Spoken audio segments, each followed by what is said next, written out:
चरणों की सेवा कर रही है।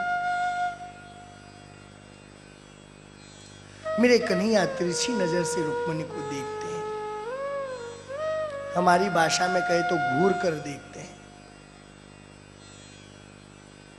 रुक्मणी मैया समझ गई कोई ना कोई बात है। प्रभु क्या बात है?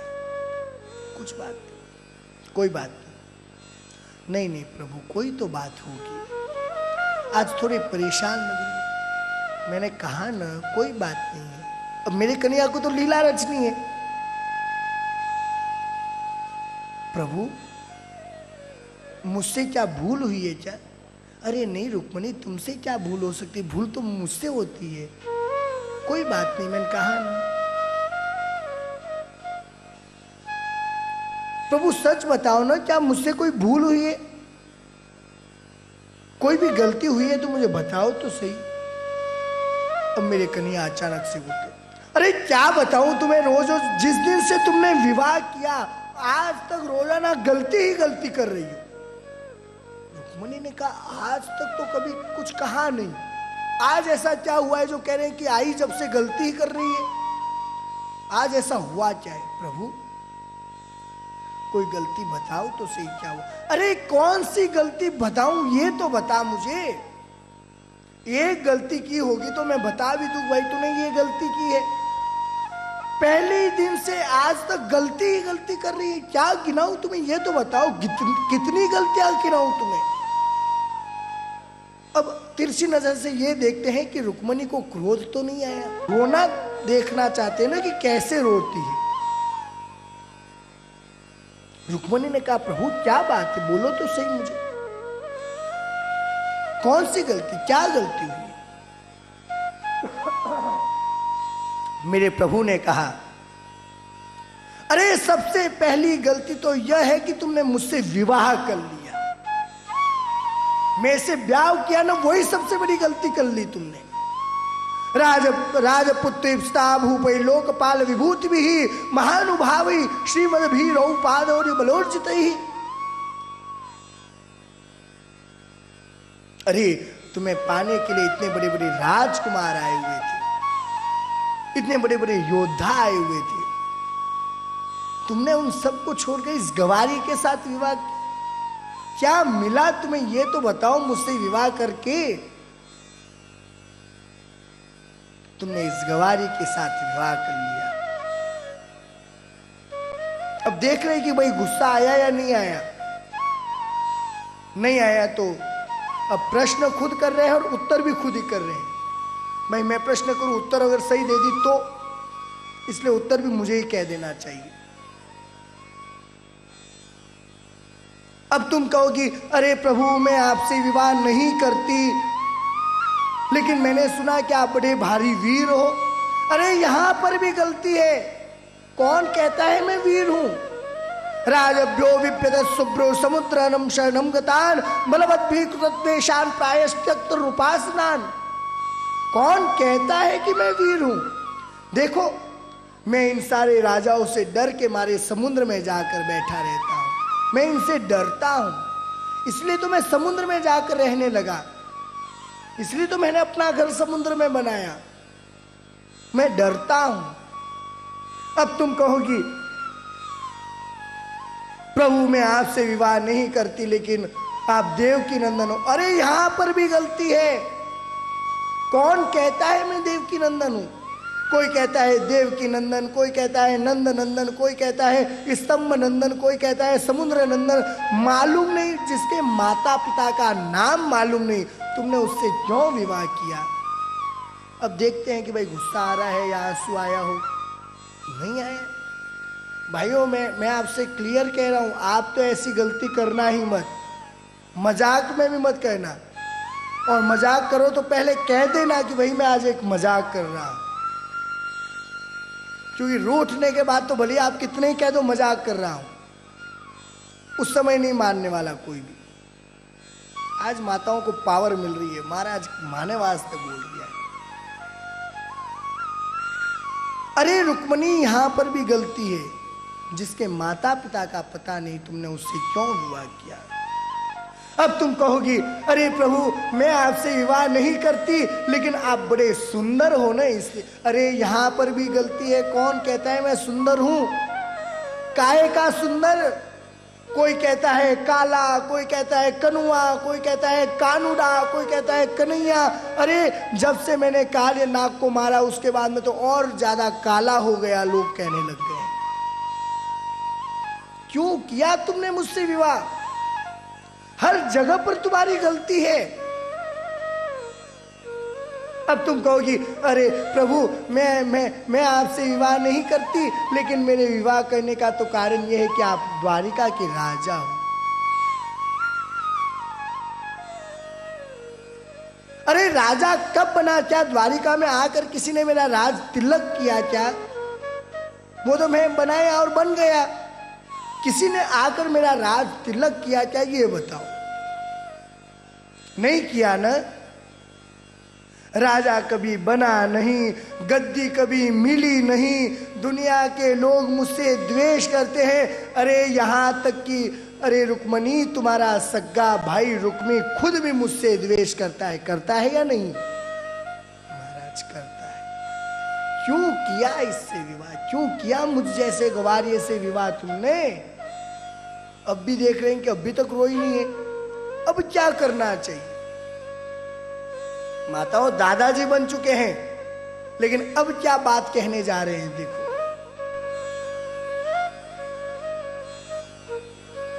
तुम मन में विचार कर रही होगी प्रभु मैंने आपका नाम बहुत सुना। अरे मेरा नाम कौन सुनते हैं?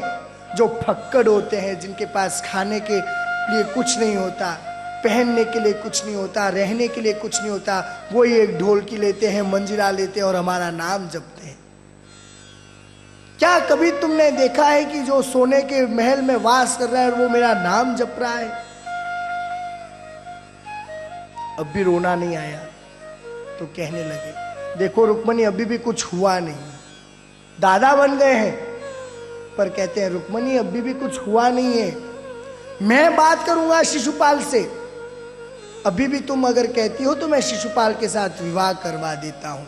और जैसे ही यह बात रुक्मणी ने सुनी कि अब मैं दादी बनने के बाद शिशुपाल से विवाह करवाने की बात ये स्वयं कृष्ण जाकर करेंगे, उसी समय रुक्मणी मूर्छित हो गई। और जैसे ही रुक्मणी मूर्छित हुई, मेरे कन्हैया चतुर्भुज नारायण का रूप धारण करते हैं, दो हाथों से रुक्मणी को उठाते हैं, एक हाथ से पंखा सहलाने लगते हैं और एक हाथ से जल की गिलास लेकर जल का प्रोक्षण करने लगते हैं। अरे रुक्मणी, अरे रुक्मणी, अरे रुक्मणी, अरे रुक्मणी मुझे क्षमा करना। क्या है रुक्मणी बचपन से विनोदी स्वभाव का होना। बचपन से कभी गोपियों को छेड़ता था, कभी मैया को छेड़ता था, कभी गौ माताओं को छेड़ता था, कभी ग्वाल बालकों को छेड़ता था। तो आज मेरे मन में इच्छा हुई कि आज तुम्हें छेड़ लो, तुम्हें भी रोते हुए देख लो तुम कैसे दिखती हो। रुक्मणी मैया को होश आया। होश आने के बाद रुक्मणी मैया की आंखों से अश्रुओं की धारा बह रही है। मेरे कन्हैया ने कहा रुक्मणी रो मत रो। मैं विनोदी स्वभाव का हूं। मैंने हास्य किया था तुमसे, मैंने मजाक की थी तुमसे। रुक्मणी मैया ने कहा नहीं प्रभु, आपने जो भी कहा ना उसके उत्तर तो उस समय आपने स्वयं ने दिए, अब उसके उत्तर तो मैं आपसे देती हूं। आपके सारे प्रश्नों का उत्तर अब मैं स्वयं आपको देना चाहती हूं। मेरे गोविंद के भी आंखों से अश्रुओं की धारा बह रही है।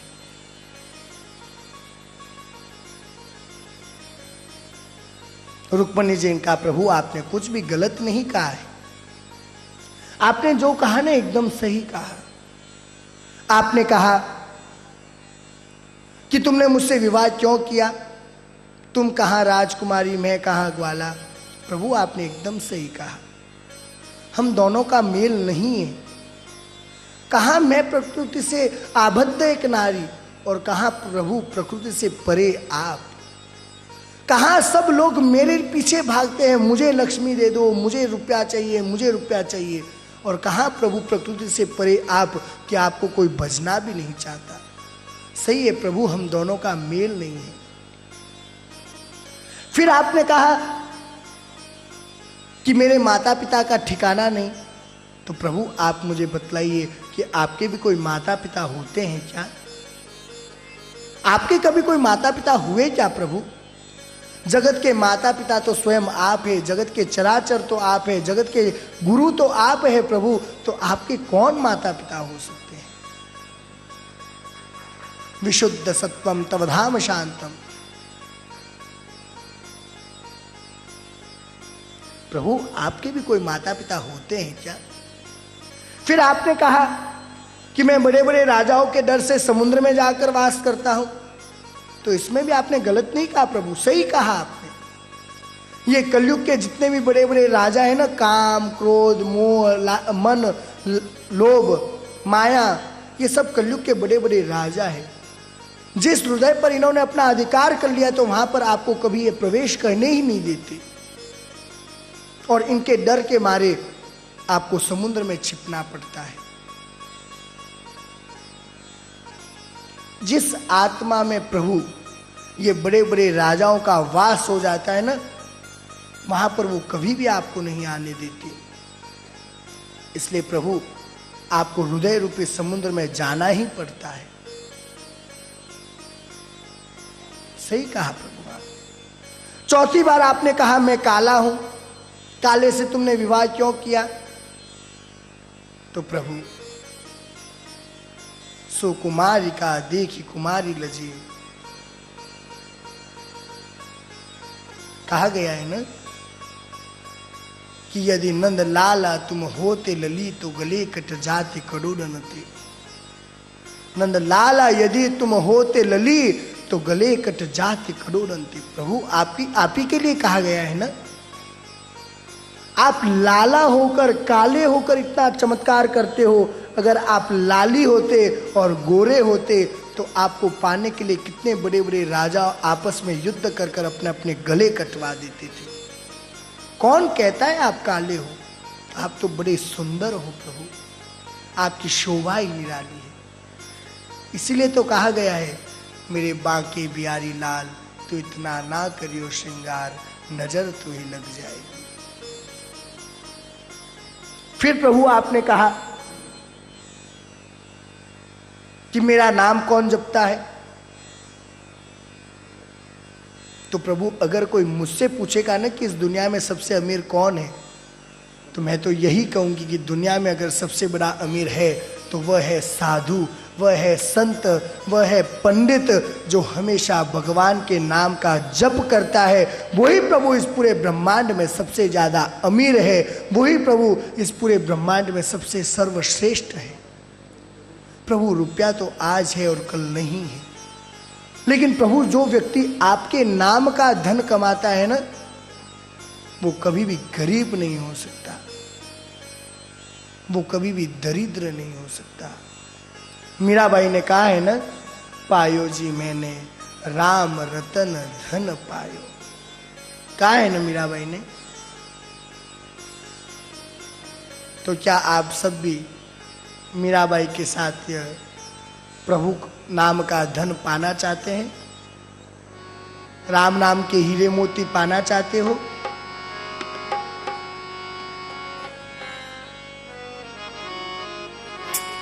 हमारे जीवन में भी केवल प्रभु के नाम का धन होना चाहिए, क्योंकि इस धन को कोई चुरा नहीं सकता, इस धन का कोई भाई बंटवारा नहीं कर सकता, इस धन का कोई हिस्सा नहीं ले सकता। यह धन ऐसा है कि पूरा हमारे साथ चलता है। पायो जी मैंने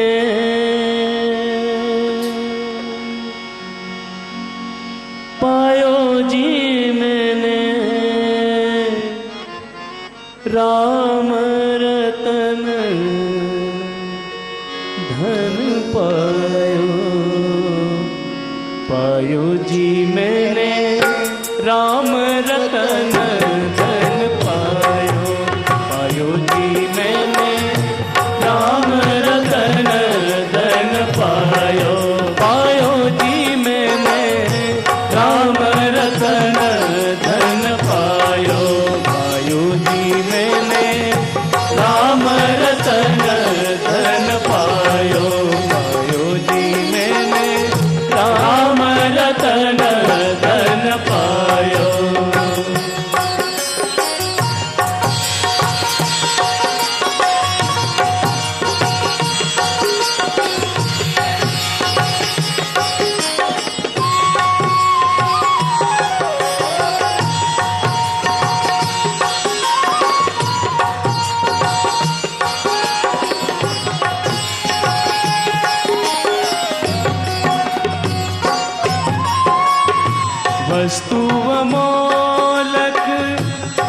मेरे सतगुरु वस्तु अमोलक, दिव्य मेरे सतगुरु वस्तु अमोलक, दिव्य मेरे सतगुरु वस्तु अमोलक, दिव्य मेरे सतगुरु कृपा कर अपनायो, पायो जी मैंने कृपा कर अपनायो, पायो जी मैंने राम रतन धन पायो, पायो जी मैंने राम रतन धन पायो, पायो जी मैंने राम रतन धन पायो।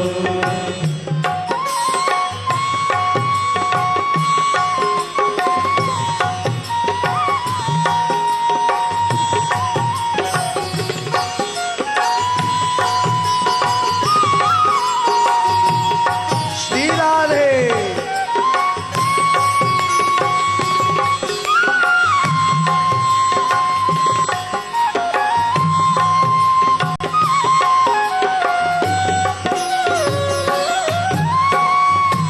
खर्चे न खूटे चोर न लूटे, खर्चे न खूटे चोर न लूटे, खर्चे न खूटे चोर न लूटे, खर्चे न खूटे चोर न लूटे, दिन दिन बढ़त सवायो, पायो जी मैंने दिन दिन बढ़त सवायो, पायो जी मैंने राम रतन धन पायो, पायो जी मैंने राम रतन धन पायो, पायो जी मैंने राम रतन धन पायो, पायो जी मैंने राम रतन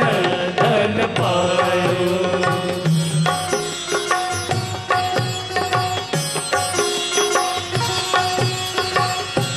दोनों हाथ ऊपर उठाते।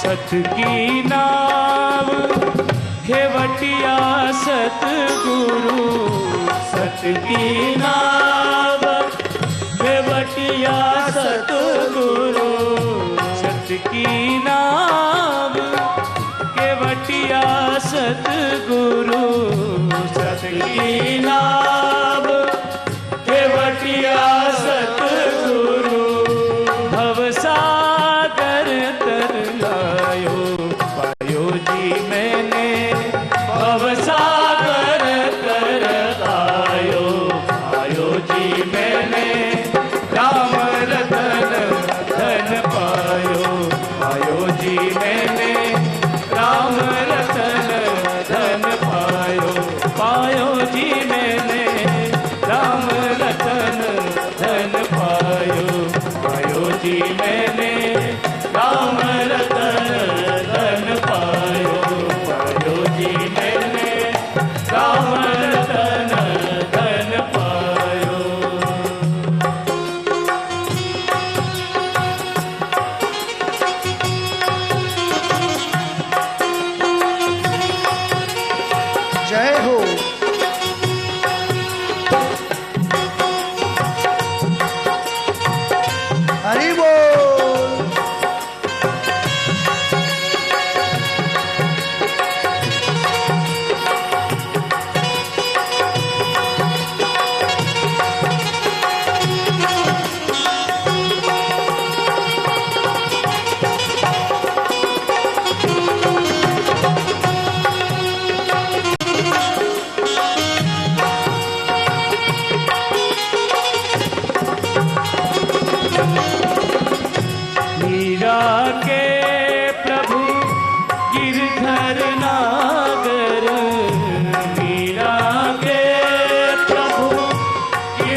बोले भक्तवत्सल भगवान की जय। तो माताओं, हमारे पास भाइयों ऐसा ही धन होना चाहिए, राम रतन, राम नाम का धन, कृष्ण नाम का धन। अपना पूरा जीवन इस धन को कमाने में लगाओ, क्योंकि रुपया पैसा वाला धन तो भाई बंटवारा कर लेता है, चोर चोरी कर लेता है, इनकम टैक्स के छापे में वो सरकार ले लेती है, सब कुछ हो जाता है। लेकिन ये राम नाम का धन आप चाहे करोड़ों अरबों खरबों जितना भी कमा लेंगे ना, तो ना तो भाई आपसे बंटवारे में ले सकता है, ना कोई चोर चुरा सकता है, कोई भी इस धन को आपसे नहीं ले सकता। और तो और माताओं, इस धन के पुण्य से आपके जीवन में आने वाली पीढ़ियों का उद्धार अपने आप ही हो जाएगा। कौन से धन से? तो राम नाम धन से, कृष्ण नाम धन से। क्योंकि ये रुपया जो रहता है ना, जो संसारिक रुपया है, वो हमारी आने वाली पीढ़ी को नष्ट करने का संकेत देता है, और राम नाम का धन, कृष्ण नाम का धन हमारी आने वाली पीढ़ियों का उद्धार, कल्याण करने का संकेत देता है। तो कौन सा धन सर्वश्रेष्ठ है? राम नाम धन, कृष्ण नाम धन। माताओं, लक्ष्मी जी की चलने की प्रक्रिया ही है, 3 पीढ़ी में से 1 पीढ़ी को तो वो वापस नीचे लेकर आती है। हमारी जो 3 पीढ़ियां होती है ना, आप खरबों रुपया भी कमा कर रख लो, लेकिन हमारी आने वाली 3री पीढ़ी वह नीचे की ओर आएगी। और अगर हम अभी गरीब हैं तो आने वाली 3री पीढ़ी बहुत ऊपर जाएगी। 3 पीढ़ी में लक्ष्मी जी एक बार आपको पर्चा दिखाती ही है, चाहे चमत्कार अच्छा वाला दिखाओ या नीचे वाला दिखाओ। ऊपर से नीचे ले आ सकती है और नीचे से ऊपर ला सकती है, 3 पीढ़ी में से एक बार।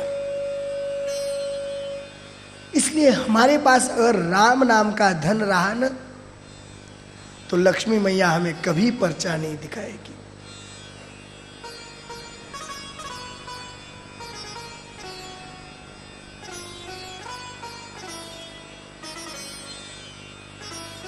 एक महानुभाव थे। एक दिन उनके सपने में लक्ष्मी मैया आई। ध्यान से श्रवण कीजिएगा भाइयों, शायद आज ही आपके सपने में आ जाए। माताओं, आप भी सुनिएगा।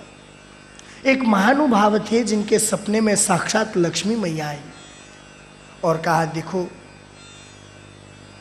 देखो सेठ जी, आज मैं आपके घर का त्याग करने वाली हूं, आज मैं आपके घर को छोड़कर जाने वाली हूं। उसी समय उस महानुभाव को ऐसा लगा कि अगर ये लक्ष्मी मुझे छोड़कर चली जाएगी तो मेरा कैसे होगा, मेरा जीवन कैसे चलेगा, मेरे पुत्र कैसे संभलेंगे, मेरी बेटी का विवाह कैसे होगा, सब चिंताएं उसे सताने लग गई। बोलो तुम्हें क्या वरदान चाहिए? आज अंतिम बार मैं तुम्हें एक वरदान दे सकती हूँ, इसके बाद मैं तुम्हारे घर में वापस नहीं आने वाली। जब तक तुम्हारी पीढ़ी चल रही है, मतलब तुम जीवित हो, जब तक मैं वापस तुम्हारे घर में कभी नहीं आऊंगी। बोलो तुम्हें क्या वरदान चाहिए? उस महानुभाव ने कहा, मैया मुझे क्षमा करना, लेकिन मैं एक बात कहता हूं कि मुझे सोचने का समय दो, क्योंकि जिस बात को आपने कहा है ना, उस बात से मेरे सब दिमाग वगैरह सब उड़ चुके हैं। अभी मेरे पास कोई वर मांगने जैसी इच्छा भी नहीं कि मैं आपसे कुछ मांगूं। मैं मेरे सभी पुत्रों से बहुओं से बैठकर पूछूंगा कि हमें क्या चाहिए, और मैया आप कल मुझसे वापस सपने में आकर पूछिएगा। आज उस महानुभाव ने क्या किया, प्रातःकाल होते ही मीटिंग बुलाया, घर में सभी बेटों को बुलवाया, बहुओं को बुलवाया, बेटियों को बुलवाया। देखो कल रात्रि में लक्ष्मी मैया सपने में आई और उन्होंने कहा, मैं तुम्हारे घर का त्याग कर रही हूं, बोलो तुम्हें क्या चाहिए।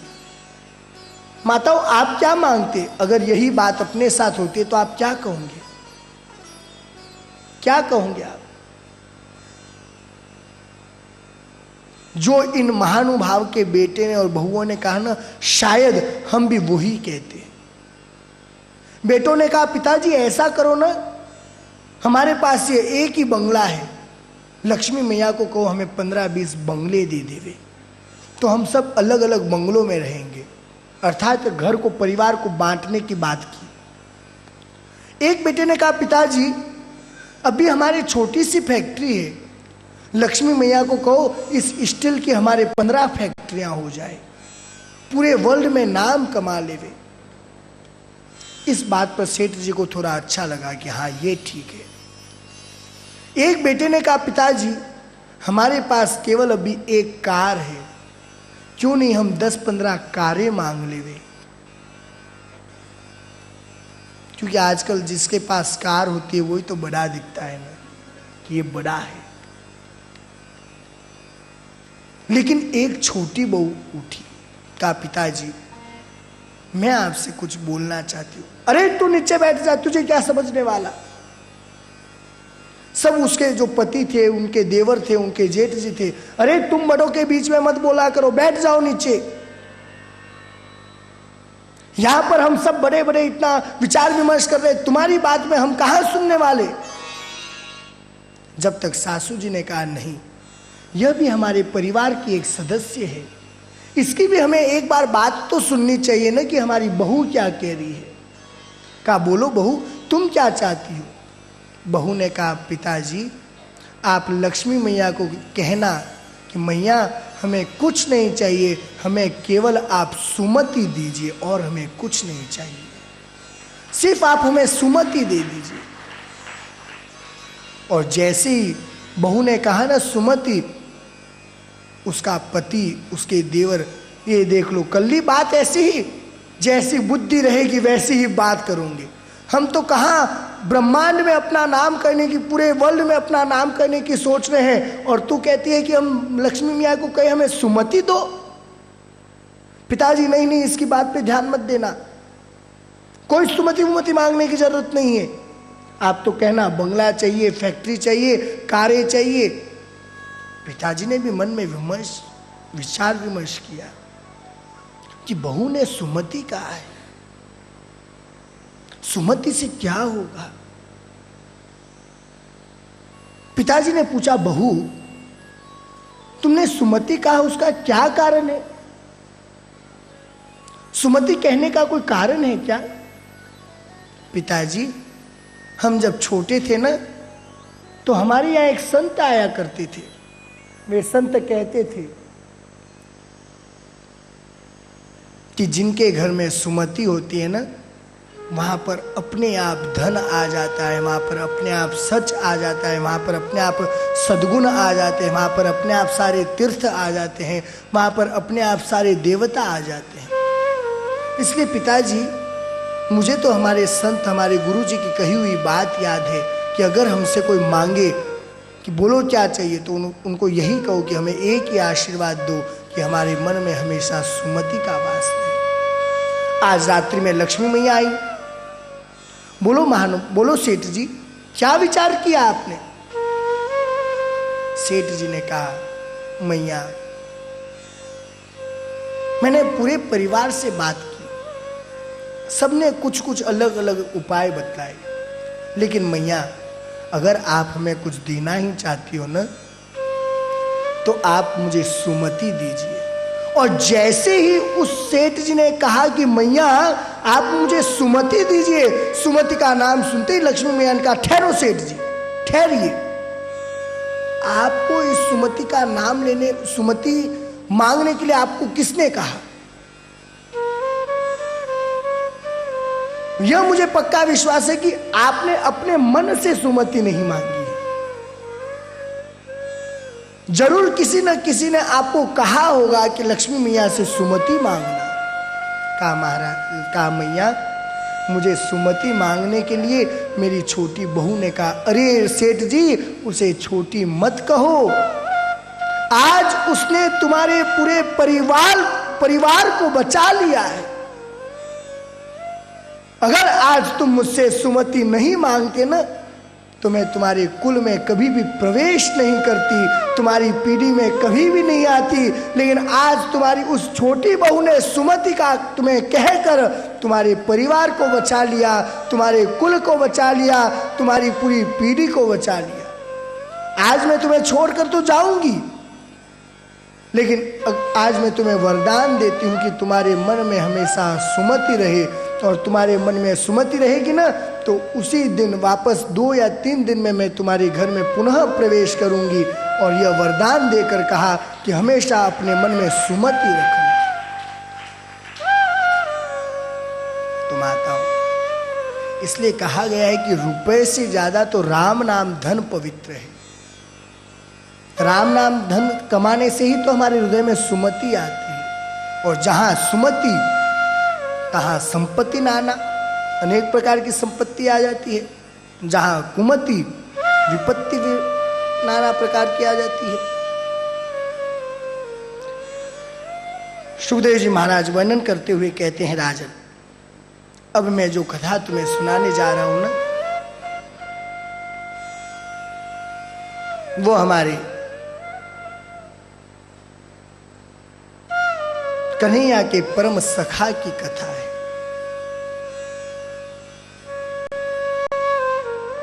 सुदामा जी महाराज की।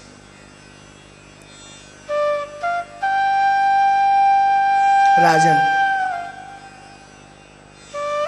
कन्हैया के जैसा करुणा का सागर और कोई नहीं हो सकता।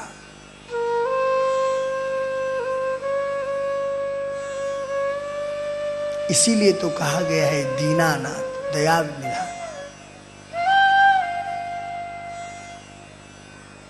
कृष्ण के एक बचपन के सखा थे जिनका नाम सुदामा था। माताओं, सबसे पहले मैं आपके मन से एक भ्रांति हटाना चाहता हूं। सबके मन में एक गलत प्रकार की भावना जागी हुई है कि सुदामा जी महाराज दरिद्र थे। माताओं, सुदामा जी महाराज दरिद्र नहीं थे, सुदामा जी महाराज गरीब थे। अरे दरिद्र तो उसे कहा गया है, दरिद्रो यस्तु संतुष्टो, जो अपने जीवन में असंतुष्ट रहता है ना, वह दरिद्र है। मैं अरबपति को दरिद्र कह सकता हूं, लेकिन गरीब साधु को दरिद्र कभी नहीं कह सकता। अरबपति जो रहेगा ना, उसके मन में हमेशा एक इच्छा रहेगी कि ऐसी कार मेरे पास और आ जाए। या उसे अगर महीने में 10 लाख रुपए का प्रॉफिट हो रहा है, तो उसके मन में यह इच्छा रहेगी कि मैं किस प्रकार से इस 10 लाख को 11 लाख बना दूं। तो जो अपने जीवन में कभी असंतुष्ट, हमेशा असंतुष्ट रहता है, वह दरिद्र है। और जो अपने जीवन में संतुष्ट हो जाता है, वह दरिद्र कभी नहीं होता।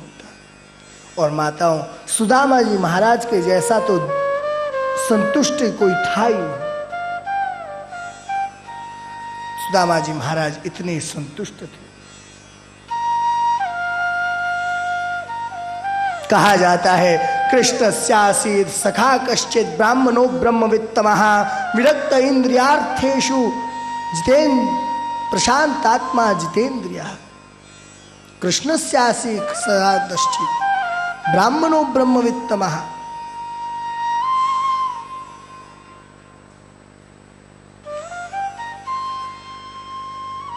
मेरे कन्हैया की परम सखा जिनका नाम सुदामा है। सुदामा जी महाराज के पूरी इंद्रियों में विरक्ति भाव जागृत था। उन्हें कुछ नहीं चाहिए था।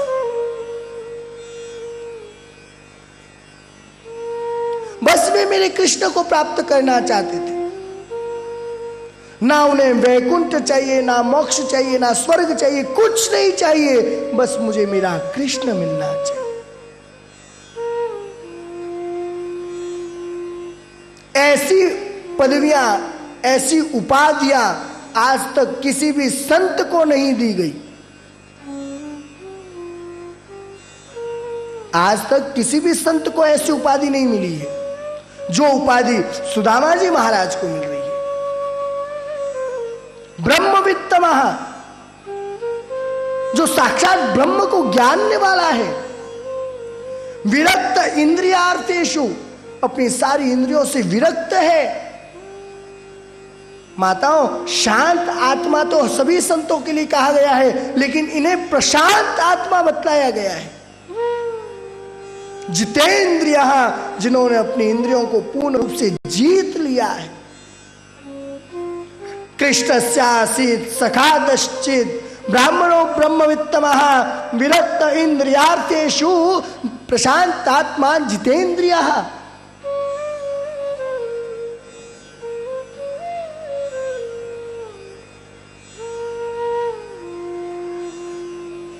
माताओं, सुदामा जी महाराज को कभी दरिद्र मत कहना। सुदामा जी महाराज गरीब जरूर थे, लेकिन दरिद्र नहीं थे, क्योंकि आचार्य सुखदेव जी महाराज ने स्वयं ने इनके लिए कितने सुंदर सुंदर पदवियां लिखी है। कृष्णस्यासी सदा कश्चित् ब्राह्मणो ब्रह्मवित्तमः विरक्त इंद्रियार्थेषु प्रशांत आत्मा जितेंद्रियः। सुदामा जी दरिद्र है, यह एकदम गलत बात है। सुदामा जी महाराज गरीब है, क्योंकि दरिद्रो यस्तु संतुष्टो, दरिद्र तो वह है जो अपने जीवन में पूर्ण रूप से असंतुष्ट है। जब आवे संतोष धन, सब धन धूरी समान। जिसके जीवन में संतोष आ गया ना, उसके लिए सारा धन धूल के समान है। जब आवे संतोष धन, सब धन धूरी समान।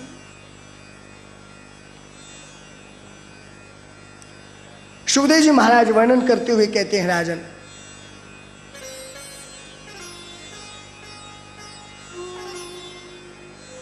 जो दाने बचते थे ना, उसे ही चुग कर घर पे लाकर पानी में भिजोकर सुखाते थे और उसी के टिक्कर बनाकर खा लेते थे। अरे वाह, मेरे कन्हैया ने मुझे इतना सा एक दाना तो दिया ना, कितनी बड़ी बात है। मेरे कन्हैया की कितनी बड़ी कृपा है कि उसने मुझे एक दाना दिया खाने के लिए। माताओं, जिसके पास खाने को नहीं है ना, उसे एक एक दाने की कीमत का पता होता है कि कितनी कीमत है। और जिसे खाने के लिए रहता है ना, वो जितना जूठा छोड़ता है, उतने जूठे में 10 गरीबों का पेट भर जाता है। कल मैंने देखा था, 2 दिन पहले भी मैंने देखा, हमारे सामने ही बैठे थे, उनको शायद याद हो या न हो, ऐसा का ऐसा फल का पूरा थाली में रखा हुआ उन्होंने जूठा छोड़ा। पूरी एक रोटी थाली के अंदर जो इतना सा विभाग सब्जी के लिए रखा हुआ है, वो पूरी सब्जी से ऐसी की ऐसी भरी हुई। माताओं, वो एक फल का और वो सब्जी अगर किसी गरीब को देते थे ना, तो वो गरीब आपको इतनी दुआ देता कि आपके जीवन का कल्याण हो जाता। आज यहां पर हम 350 भक्त आए हुए हैं। 350 भक्त में से अगर 100 भक्त भी आधा आधा फल का भी रोजाना जूठा छोड़ रहे हो, तो 50 रोटी आप फेंक रहे हो। और 50 रोटी अगर आप किसी अन्न क्षेत्र में जाकर खिलाओगे ना, किसी गरीब को खिलाओगे ना, तो वो आपको कितनी दुआ देगा, आप मन में विचार करो। 50 रोटी की कीमत क्या होती है? जिसको मिलता है उसे खाने की कीमत का पता नहीं, और जिसे नहीं मिलता है ना, उसे एक एक चावल के दाने की भी कीमत का पता होता है। वह एक एक चावल के दाने को भी संभाल कर रखता है। सुदामा जी महाराज को कुछ नहीं मिलता था, तो फसल कटने के बाद में जो फसल के जो दाने बिखरे हुए रहते थे उसे उठाकर पानी में भिगोकर सुखाते थे और उसे स्वीकार करते थे। कभी कभी कुछ नहीं मिलता था ना, तो अपने बेटों को बोलते थे, अरे आज व्रत है अपने। सुशीला मैया ने तो बहुत सुंदर बात कही है, एक माह में पाक द्वई एकादशी होए, लेकिन मेरे घर गोपाल जी नित्य एकादशी होए। मेरे घर तो रोजाना एकादशी मनाई जाती है, क्योंकि खाने को ही नहीं रहता है। सुबह खाते तो शाम को नहीं, शाम को खाते हैं तो सुबह नहीं। रोजाना एकादशी करते हैं ठाकुर जी हम।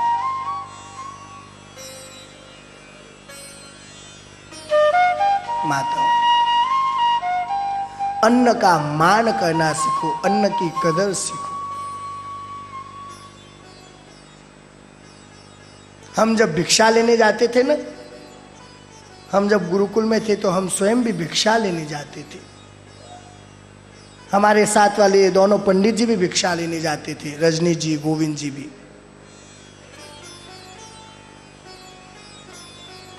हम भी बचपन के बाल सखा है।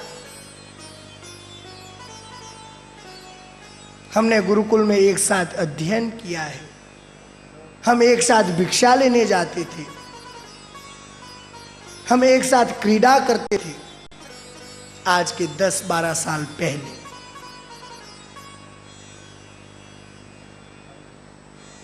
तो माताओं, जो भिक्षा लाता है ना, उसे मालूम होता है कि अन्न की क्या कीमत है, कौन कितनी दे रहा है, कौन कितनी नहीं दे रहा है।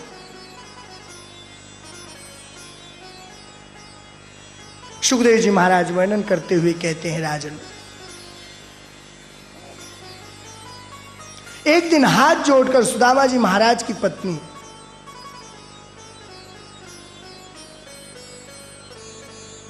सुशीला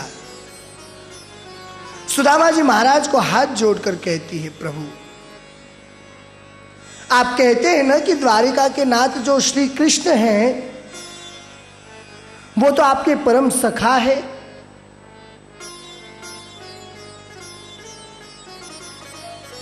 तो प्रभु आप एक बार उनके पास क्यों नहीं जाते? मेरे सुदामा जी महाराज ने कहा, अरे देवी, कौन कहता है कि मैं कन्हैया से मिलने नहीं चाहता हूं? अरे देवी, मैं तो कन्हैया से रोज मिलने जाता हूं। जब भी मुझे मेरे कन्हैया से मिलना होता है ना, मैं मेरी आंखें बंद करता हूं और सीधा कन्हैया के पास चला जाता हूं, और जब मेरा पूरा मिलना हो जाता है तो मैं आंखें खोलकर वापस तुम्हारे पास आ जाता हूं। कौन कहता है कि मैं कन्हैया से रोज नहीं मिलता? अरे मैं तो कन्हैया से रोज मिलता हूं। सुशीला ने मन में विचार किया कि अगर ऐसे मिलने जाएंगे तो हमारा हो गया कल्याण। प्रभु, जिस दिन आप शरीर से आप प्रभु अपने द्वारिकाधीश के पास जिस दिन शरीर से जाएंगे ना, उसका आधा पुण्य मुझे भी प्राप्त होएगा।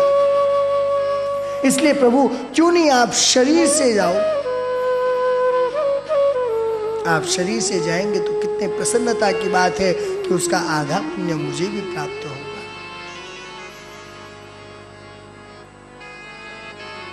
माता सुदामा जी का, अरे सुशीला, कन्हैया के पास जाने की क्या जरूरत है? कहा, प्रभु अगर आप कन्हैया के पास जाओगे तो आपके मित्र को भी कितनी प्रसन्नता होगी। माताओं, ये आपको बतलाया गया है कि सुदामा जी महाराज केवल 5 घर से भिक्षा लाते थे। मिला तो अच्छी बात, नहीं मिला तो भी अच्छी बात। 6ठे घर में कभी प्रवेश नहीं करते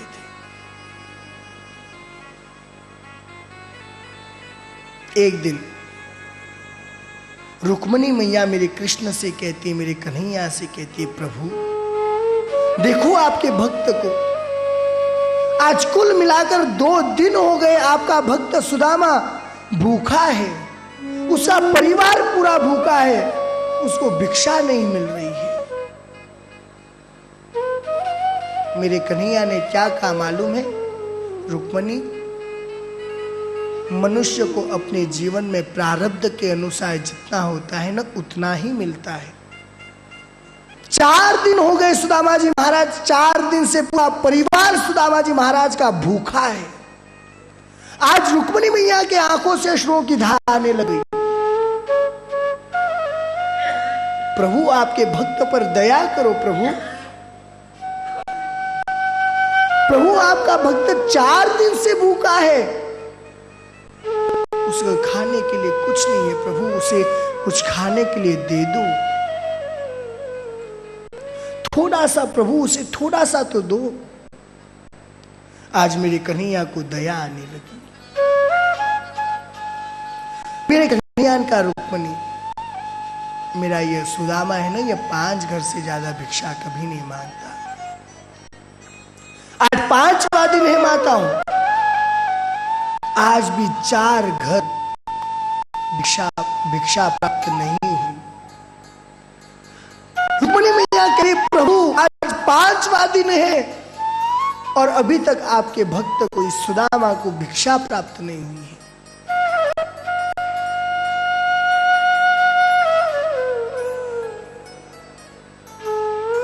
माताओं, जब सुदामा जी महाराज ने 5वें द्वार पर जाकर कहा ना, ओम भगवती भिक्षान देहि, ओम भगवती भिक्षान देहि, ओम भगवती भिक्षान देहि, तो 5वें द्वार पर से एक मैया आई, एक थाली भरकर खीर लेकर आई, खीरान जिसे हम कहते हैं। वो लाकर सुदामा जी को कहती है, लो बाबा जी आज मैं खीर बनाई हूं, ये आपके लिए मैं खीर लाकर दे रही हूं। सुदामा जी महाराज को यह प्रसन्नता नहीं हुई कि 5 दिन बाद में मुझे खीर मिल रही है, लेकिन उस देवी को प्रसन्नता हुई कि आज मैंने एक ब्राह्मण को खीर दी है। उस देवी ने कहा, महाराज देखिए आप सामने वाले द्वार पर अगर जाएंगे ना तो वहां पे आज आपको वस्त्र भी मिल जाएगा। देखिए महाराज आपकी धोती पूरी फट चुकी है, आप सामने वाले घर से वस्त्र भी ले लीजिए। महाराज आज सामने वाले घर के जो यजमान है ना, वो आज वस्त्र सभी को उपहार में दे रहे हैं, तो आप जाएंगे तो महाराज आपको भी देंगे। सुदामा जी इनका नहीं देगी, मैं केवल 5 द्वार पर जाता हूं और आज का 5वां द्वार तुम्हारा था। माताओं ध्यान से सुनिएगा, कितनी सुंदर बात है।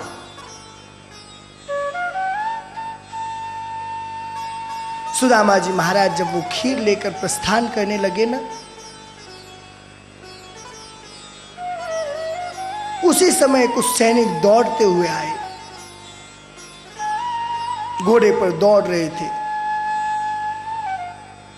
सुदामा जी महाराज को गिराकर भाग गए। जैसे ही सुदामा जी महाराज गिरे और सुदामा जी महाराज की खीर सड़क पर गिर गई, रुक्मणी मैया का प्रभु ये क्या हुआ? आज भी 4 द्वार तक तो इनको कुछ मिला ही नहीं और 5वें द्वार पर मिला, वो भी इनका जमीन पर गिर गया, इसे कुत्ता खाने लग गया। मेरे कन्हैया ने कहा, देखो रुक्मणी, मैंने तुम्हें पहले ही कहा था कि व्यक्ति को अपने जीवन में प्रारब्ध के अनुसार मिलता है। तुमने मुझे कहा कि आज इसको कुछ भिक्षा दिलवाओ, मैंने इन्हें भिक्षा दिलवा दी, लेकिन वह खीर उस कुत्ते के नाम की थी ना, इसलिए वह खीर जमीन पर गिर गई और उस खीर को कुत्ता आकर खाने लग गया। इसलिए माताओं आप चाहे कितना भी रुपया कमाने की कोशिश करो, आप कितना भी रुपया कमा लो, लेकिन आपके जीवन में जितना रुपया रहेगा ना उतना ही रुपया आपको प्राप्त होगा। आप चाहे अरबों कमा लो, खरबों कमा लो, लेकिन जितना आपके जीवन में रहेगा उतना ही आपको प्राप्त होने वाला है।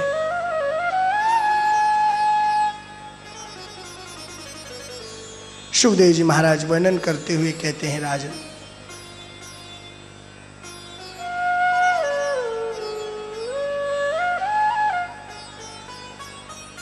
व्यक्ति के प्रारब्ध के अनुसार ही उसे सब कुछ प्राप्त होता है।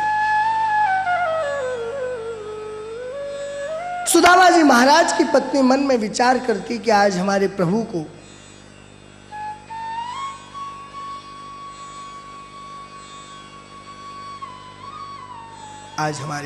वहां भेजना चाहिए, द्वारिका भेजना चाहिए। सुशीला ने जाकर आज सुदामा जी के चरणों में प्रणाम किया। प्रभु स्वामी, एक बार आप अपने मित्र उस द्वारिकाधीश कन्हैया से एक बार मिलकर तो आओ।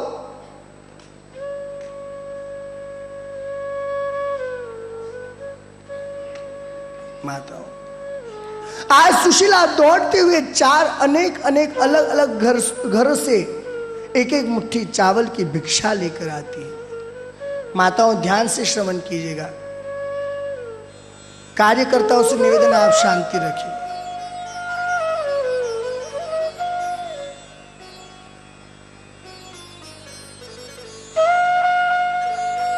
सुखदेव जी महाराज वर्णन करते हुए कहते हैं, राजन,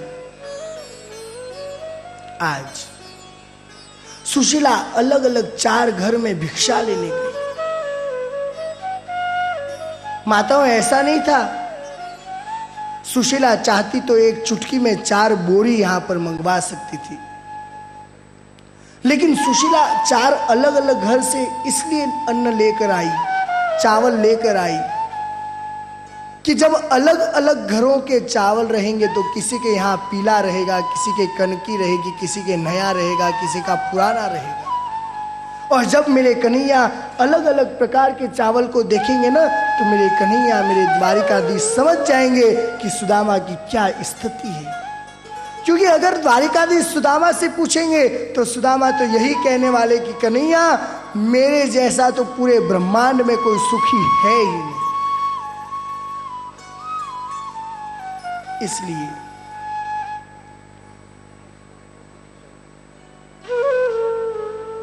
हमारे द्वारिकाधीश को कैसे पता चले?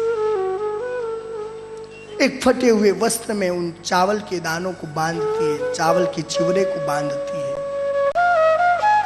सुदामा जी महाराज आज अपनी आंखों से अश्रुओं की धारा बहा रहे हैं। कन्हैया से मिलने के लिए प्रस्थान करते हैं। माताओं, आप सुदामा जी महाराज का एक बार शरीर का वर्णन देखिए। शरीर पे क्या क्या वस्त्र है, कैसे कैसे वस्त्र हैं। सुदामा जी महाराज ने जिस धोती को धारण कर रखा है ना, वह धोती भी माताओं 20 जगह से फटी हुई है। वह धोती भी माताओं 20 जगह से फटी हुई है। जिस लोटे को लेकर चल रहे हैं वह लोटा फूटा हुआ है माता। पैरों की बिवैया फटी हुई है। सिर पर ढकने को कोई वस्त्र नहीं है। छड़ी है वह भी टूटी हुई है। माताओं, पतले इतने हैं कि शरीर की एक एक हड्डी ऐसे ही दिख रही है। और मन में यही विचार करते चल रहे हैं, घनश्याम तुम्हें ढूंढने जाऊं कहां कहां, अपने विरह की याद दिलाऊं कहां कहां। अरे घनश्याम तुम्हें ढूंढने कहां कहां जाऊं, अपने विरह की याद कहां कहां। कहते, अरे कन्हैया, एक तू ना मिला। अरे कन्हैया, एक तू ना मिला, सारी दुनिया मिली, फिर भी क्या है। माताओं, ध्यान से इस प्रसंग को श्रवण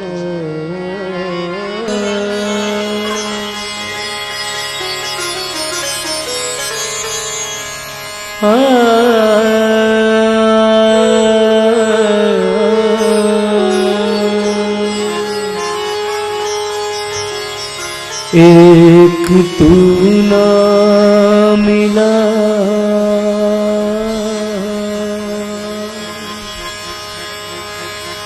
एक एक तू ना मिला सारी दुनिया मिले भी तो क्या है।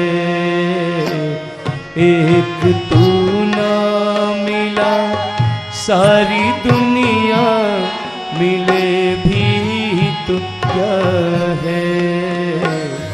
एक तू ना मिला सारी दुनिया मिले भी तो क्या है। मेरा दिल ना खिला खिला खिला, मेरा दिल ना खिला सारी बगिया खिले भी तो क्या है। एक तू ना मिला।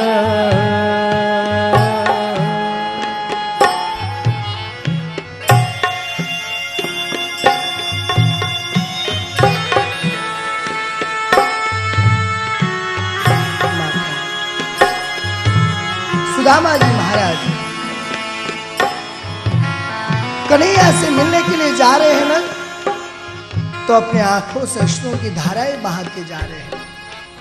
अश्रुओं की धाराएं बहाते हुए कहते हैं, अरे कन्हैया, जिसको पाने के लिए हम इस पृथ्वी पर आए हैं और वही अगर हमें नहीं मिला तो किस काम।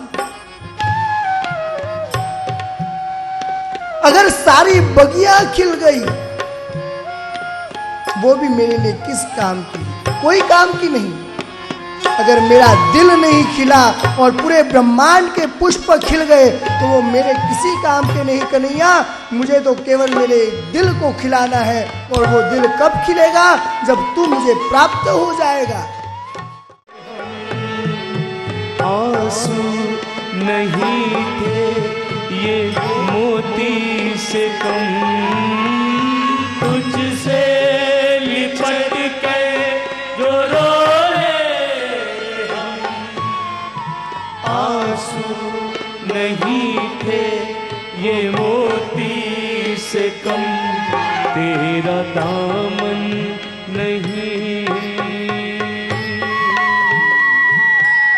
तेरा दामन नहीं। अब ये आंसू गिरे भी तो क्या है। तेरा दामन नहीं, अब ये आंसू गिरे भी तो क्या है। एक तू ना मिला सारी दुनिया मिले भी तो क्या है। मेरा दिल ना खिला सारी बगिया खिले भी तो क्या है। एक तू ना मिला, एक तू ना मिला, एक तू ना मिला।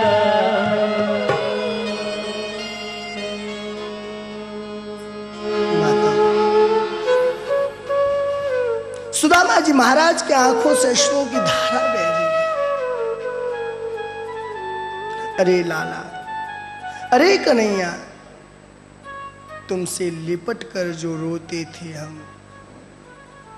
अरे कन्हैया, जब तुमसे लिपट कर हम रोते थे ना, तो वो आंसू हमारे मोती से कम नहीं थे, वो मोती से भी ज्यादा कीमती आंसू थे कि हम तुझे पाने के लिए रोते थे। अरे कन्हैया, जिसको पाने के लिए हम इस पृथ्वी पर जन्म ले रहे हैं, और अगर तू ही हमें नहीं मिल रहा है, पूरा ब्रह्मांड हमारा हो जाता है, तो वो किस काम का है कन्हैया। हम तो तुझे पाने के लिए इस पृथ्वी पर आते हैं। कन्हैया, हमें तो केवल तेरी प्राप्ति चाहिए। माताओं, सुदामा जी महाराज किसी गलत रास्ते पर चले गए, रोते जा रहे हैं और कन्हैया से मिलने के लिए आगे लगते जा रहे हैं। भूख लगती है ना, प्यास लगती है, जिंदगी अब उदास लगती है। कैसे आऊं मैं द्वारिका तेरी, आश भी अब निराश लगती है। कैसे आऊं मैं द्वारिका तेरी, आस भी अब निराश लगती है। अरे लाला, अरे कन्हैया, ना ही अब भूख लगती है ना प्यास लगती है। कन्हैया, हमारे जीवन का तो एक ही लक्ष्य होता है कि हम तुझे प्राप्त करें। अगर हमें तू मिल जाए तो यह पूरा ब्रह्मांड भी हमारा नहीं होता है ना, तो हमें कोई चिंता नहीं कन्हैया। लेकिन अगर पूरा ब्रह्मांड हमारा हो जाए और हमें तू नहीं मिले ना, तो हमें बहुत ज्यादा चिंता रहती है। क्योंकि हमें चिंता नहीं उसकी, उसे चिंता हमारी है। हमारे प्राणों का रक्षक श्री सुदर्शन चक्रधारी। सुदामा जी महाराज थक गए।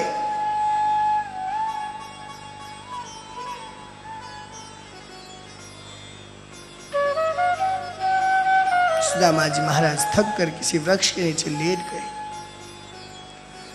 आज मेरे द्वारिकाधीश प्रभु ने, मेरे कन्हैया ने योग माया के द्वारा गरुड़ जी को आदेश दिया कि सुदामा जी महाराज को द्वारिका में लेकर आ जाओ, द्वारिका में सुला दीजिए। अब प्रातः काल जब सुदामा जी महाराज अपनी नींद से उठते हैं तो देखते हैं कि अरे चारों ओर बड़े बड़े बंगले, बड़े बड़े महल खड़े हैं।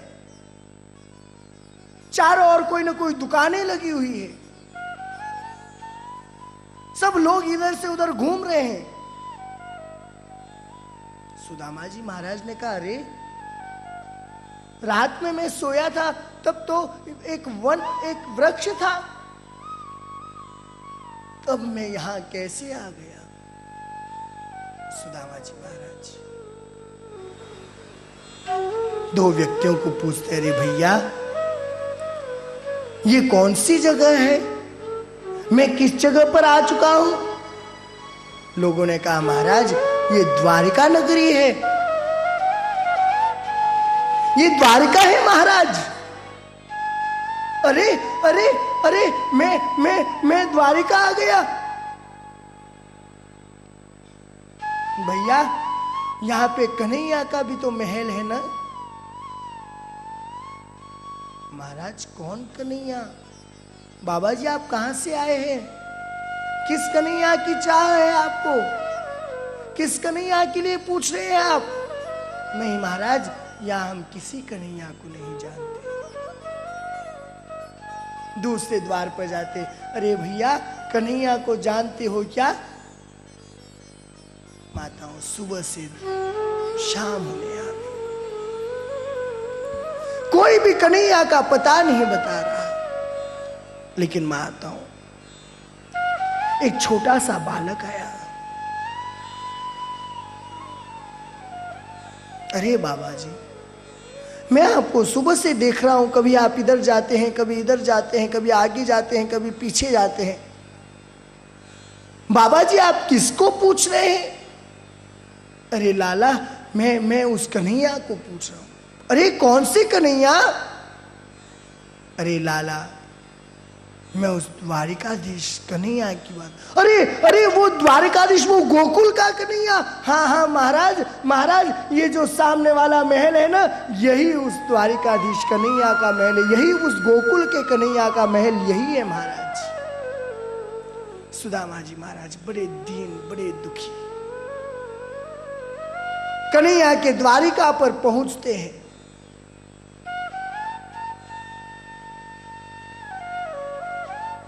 सुदामा जी महाराज चलते हुए द्वारिका पर पहुंचते हैं। सारे द्वारिका के लोग सुदामा जी महाराज को देख रहे हैं कि अरे ऐसा दीन ब्राह्मण, इतना दुखी ब्राह्मण आज तक हमने कभी द्वारिका में देखा नहीं। ये कहां से आया होगा? ये कौन है? कहां से आया है? सुदामा जी महाराज को बड़े बड़े प्रासाद दिख रहे हैं, बड़े बड़े महल दिख रहे हैं। ढूंढते ढूंढते द्वारिका के द्वार पर पहुंचते हैं।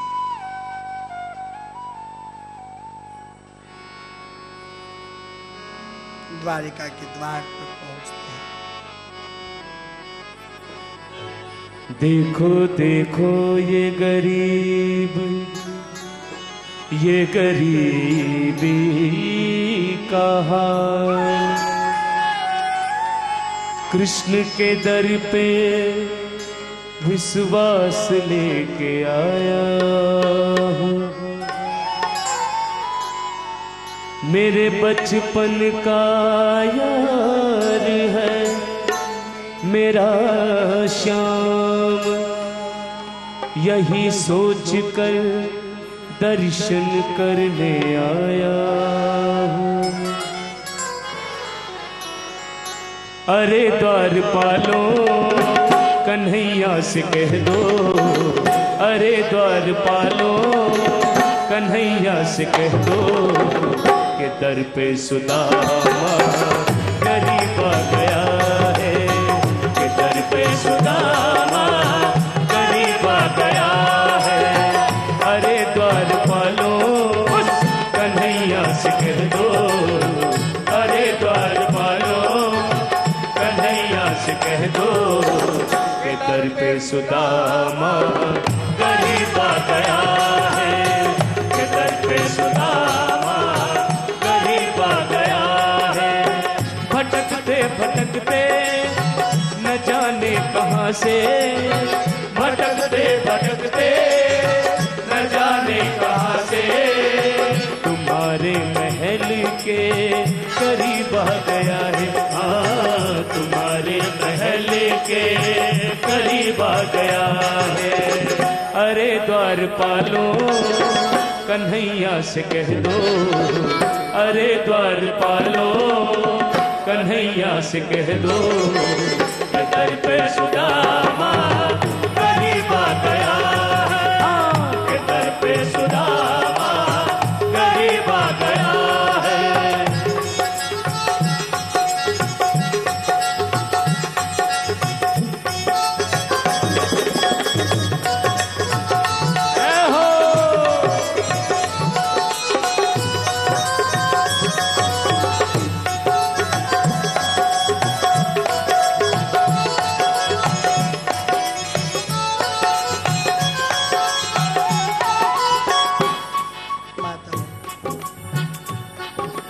सुदामा जी महाराज द्वारपालों के पास आकर कहते, अरे भैया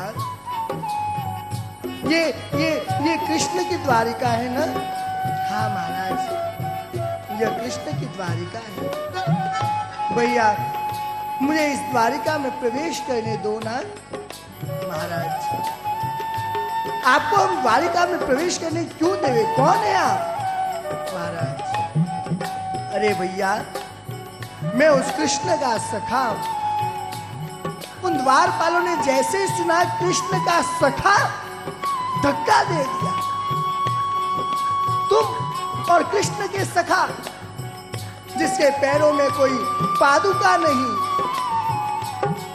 जिसकी धोती 20 जगहों से फटी हुई, जिसके सिर पर ढकने को कोई वस्त्र नहीं, जिसके हाथ में जो पात्र है वो भी 20 जगहों से फूटा हुआ है, जिसके पैरों की भिवैया फटी हुई है, और आप हमारे महाराज के द्वारिकाधीश के मित्र बतलाते हो। भाग जाओ यहां से। न सर पे है पगड़ी न तन पे है जामा, न सर पे है पगड़ी न तन पे है जामा। बता दो कन्हैया को नाम है सुदामा, बता दो कन्हैया को नाम है सुदामा। न सर पे है पगड़ी न तन पे है जामा, बता दो कन्हैया को नाम है सुदामा। ओ न सर पे है पगड़ी न तन पे है जामा, बता दो कन्हैया को नाम है सुदामा, बता दो कन्हैया को नाम है सुदामा। तुम एक बार जाकर मोहन से कह दो, तुम एक बार जाकर मोहन से कह दो कि मिलने सखावत नसीबा गया है, हाँ कि मिलने सखावत नसीबा गया है।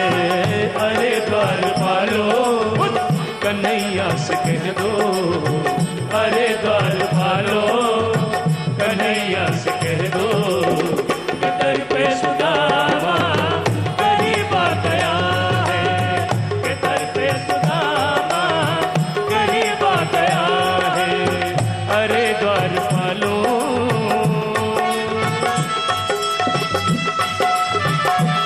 श्री राधे बोलो भक्तवत्सल भगवान की जय।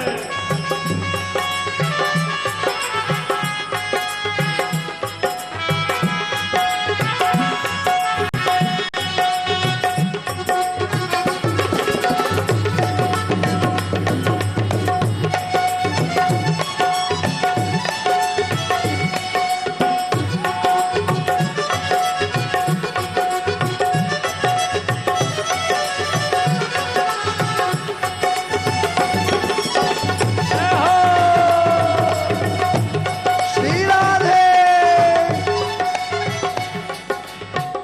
सुदामा जी महाराज उन द्वारपालों को हाथ जोड़कर कहते हैं, अरे भैया आप एक बार उस कन्हैया से, उन द्वारिकाधीश से जाकर कहो तो सही कि महाराज द्वार पर कोई गरीब आया है जो कह रहा है कि मैं सुदामा का परम मित्र हूँ, मैं द्वारिकाधीश का परम मित्र हूँ, मेरा नाम सुदामा है। एक बार आप कहो तो सही। जब एक द्वारपाल मेरे कन्हैया के पास जाने को तैयार होता है, वह द्वारपाल मेरे कन्हैया के पास आता है, प्रभु प्रभु मुझे क्षमा कीजिएगा प्रभु, मैंने आपको आपके विश्राम के बीच में परेशान किया प्रभु, लेकिन प्रभु मैं आपसे एक निवेदन करना चाह रहा हूं। मैं ये निवेदन करता हूं प्रभु, द्वार पर कोई गरीब ब्राह्मण आया है। महाराज आज तक ऐसा गरीब ब्राह्मण हमने कभी भी इस द्वारिका नगरी में देखा नहीं। और महाराज वह तो कहता है कि मैं कन्हैया का परम मित्र हूं। महाराज मेरी भूल हुई कि मैंने आपको कन्हैया कहा, लेकिन महाराज वह गरीब ब्राह्मण कह रहा है कि मैं कन्हैया का मित्र हूं। वो कहता है महाराज वो गरीब ब्राह्मण ऐसा दिख रहा है, उसके सिर पर ना तो कोई ढकने का वस्त्र है। महाराज कहा जाता है शीश पगा न जगा तन पे, महाराज शीश पगा न जगा तन पे, प्रभु जाने को आही बसे के ही ग्रामा। महाराज धोती फटी सी लटी दुपटी और उपाय उपान कीनी जामा। महाराज द्वार खड़ो द्विज दुर्बल एक, द्वार खड़ो द्विज दुर्बल एक, रयो चकिसो वसुधा विरामा, पूछत दीन दयाल को धाम। जैसे ही मेरे कन्हैया ने दीन दयाल का नाम सुना, कन्हैया का नाम सुना, मेरे कन्हैया समझ गए कि यह कोई मेरा बचपन का सखा होना चाहिए, क्योंकि मुझे कन्हैया दीन दयाल तो बचपन के सखा जानते हैं। कहा जाता है महाराज पूछत दीन दयाल को धाम, पूछत दीन दयाल को धाम, बतावत आपनो नाम। सु बोलते तो मेरे कन्हैया खड़े हो गए। हाँ सु सु सुदामा सुदामा सुदामा सुदामा, दौड़ते हुए मेरे कन्हैया दौड़े जा रहे हैं। अरे सुदामा अरे सुदामा अरे सुदामा अरे सुदामा अरे सुदामा। सुनते ही दौड़े चले आए मोहन, सुनते ही दौड़े चले आए मोहन, लगाया गले से सुदामा को मोहन। हाँ लगाया गले से सुदामा को मोहन। वो सुनते ही दौड़े चले आए मोहन, लगाया गले से सुदामा को मोहन। सुनते ही दौड़े चले आए मोहन,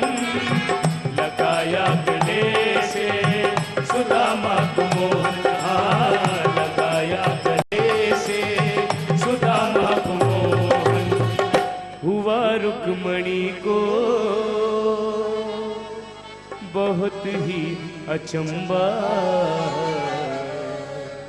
ये मेहमान कैसा अजीब आ गया है, ये मेहमान कैसा अजीब आ गया। हाँ, अरे द्वारपालो कन्हैया से कह दो, अरे द्वारपालो कन्हैया से कह दो कि दर पे सुदामा गरीब आ गया। हाँ, कि दर पे सुदामा गरीब आ गया है।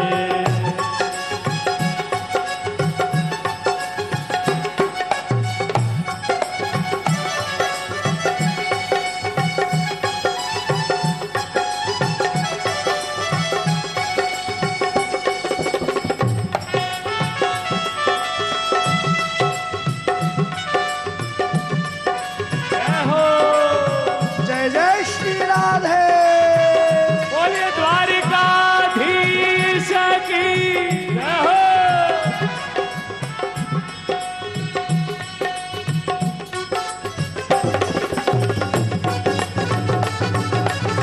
जय हो।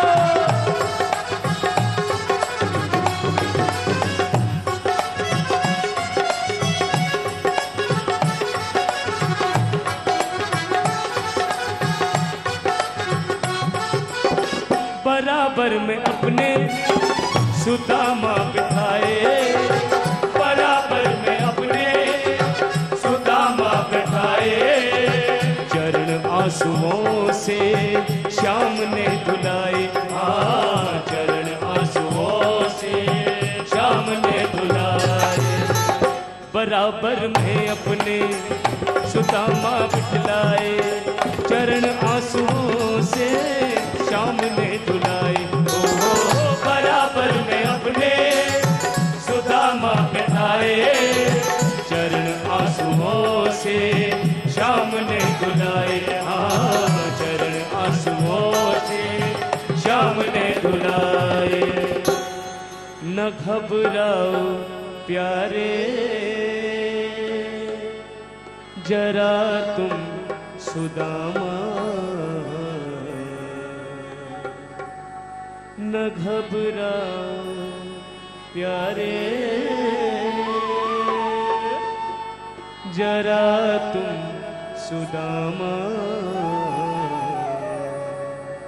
खुशी का समा तेरे करीब आ गया है। हाँ, खुशी का समा तेरे करीब आ गया है। हाँ, खुशी का समा तेरे करीब आ गया है। हाँ, खुशी का समा तेरे करीब आ गया है। हो तूने मेरे प्यारे हो बहुत कुछ दिया है, तूने मेरे प्यारे बहुत कुछ दिया है। तेरा शुक्रिया है, तेरा शुक्रिया है।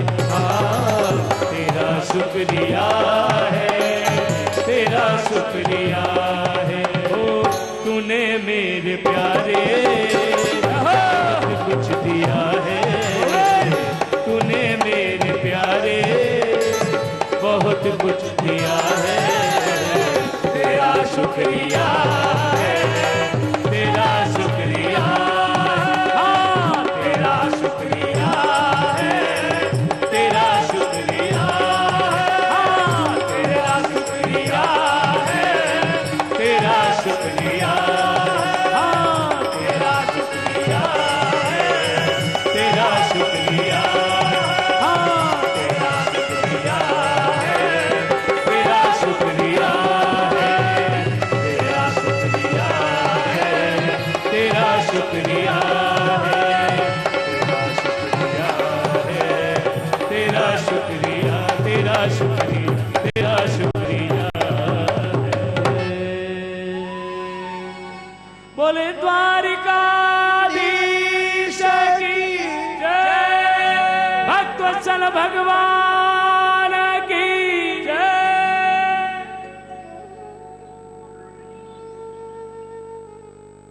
मेरे कन्हैया ने जैसे ही सुदामा का नाम सुना, अपने राज सिंहासन को छोड़कर दौड़े। ना तो पादुका देख रहे हैं, ना अपना दुपट्टा देख रहे हैं, ना मुकुट देख रहे हैं। दुपट्टा दौड़ते हुए गिर गया, मुकुट गिर गया, फिर भी यह नहीं कि मैं मेरे मुकुट को पहले धारण करूं, नहीं, मेरा सखा सुदामा आया है, मेरा सखा सुदामा आया है। और दौड़ते गए, सुदामा सुदामा सुदामा सुदामा सुदामा। सुदामा जी महाराज को जाकर अपने गले से आलिंगन कर लिया, अपने हृदय से लगा लिया।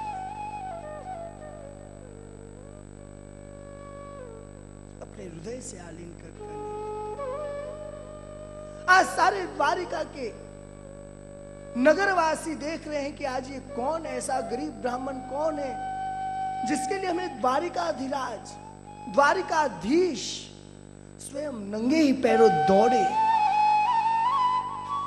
अनिरुद्ध जी ने, प्रद्युम्न जी पूछा, अरे क्या हुआ महाराज? हमें लगता है हमसे बहुत बड़ी भूल हो गई।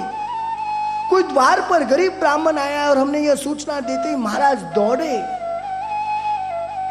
मेरे कन्हैया के आंखों से अश्रुओं की धारा बह रही है, सुदामा जी महाराज के आंखों से अश्रुओं की धारा बह रही है। दोनों आपस में एक दूसरे को चुप कर रहे हैं, गले से आलिंगन कर रहे हैं। फिर भी सुदामा जी महाराज तो अपनी आंखों को पहुंचते जा रहे हैं।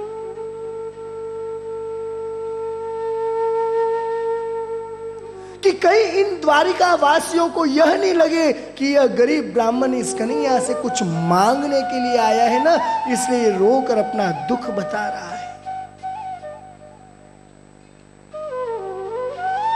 आग्रह पूर्वक कृष्ण सखा को अंतःपुर में लेकर आए, रानिया भव्य करे अभिनंदन, आरती वंदन कर हर्षाए, आरती कर वंदन हर्षाए।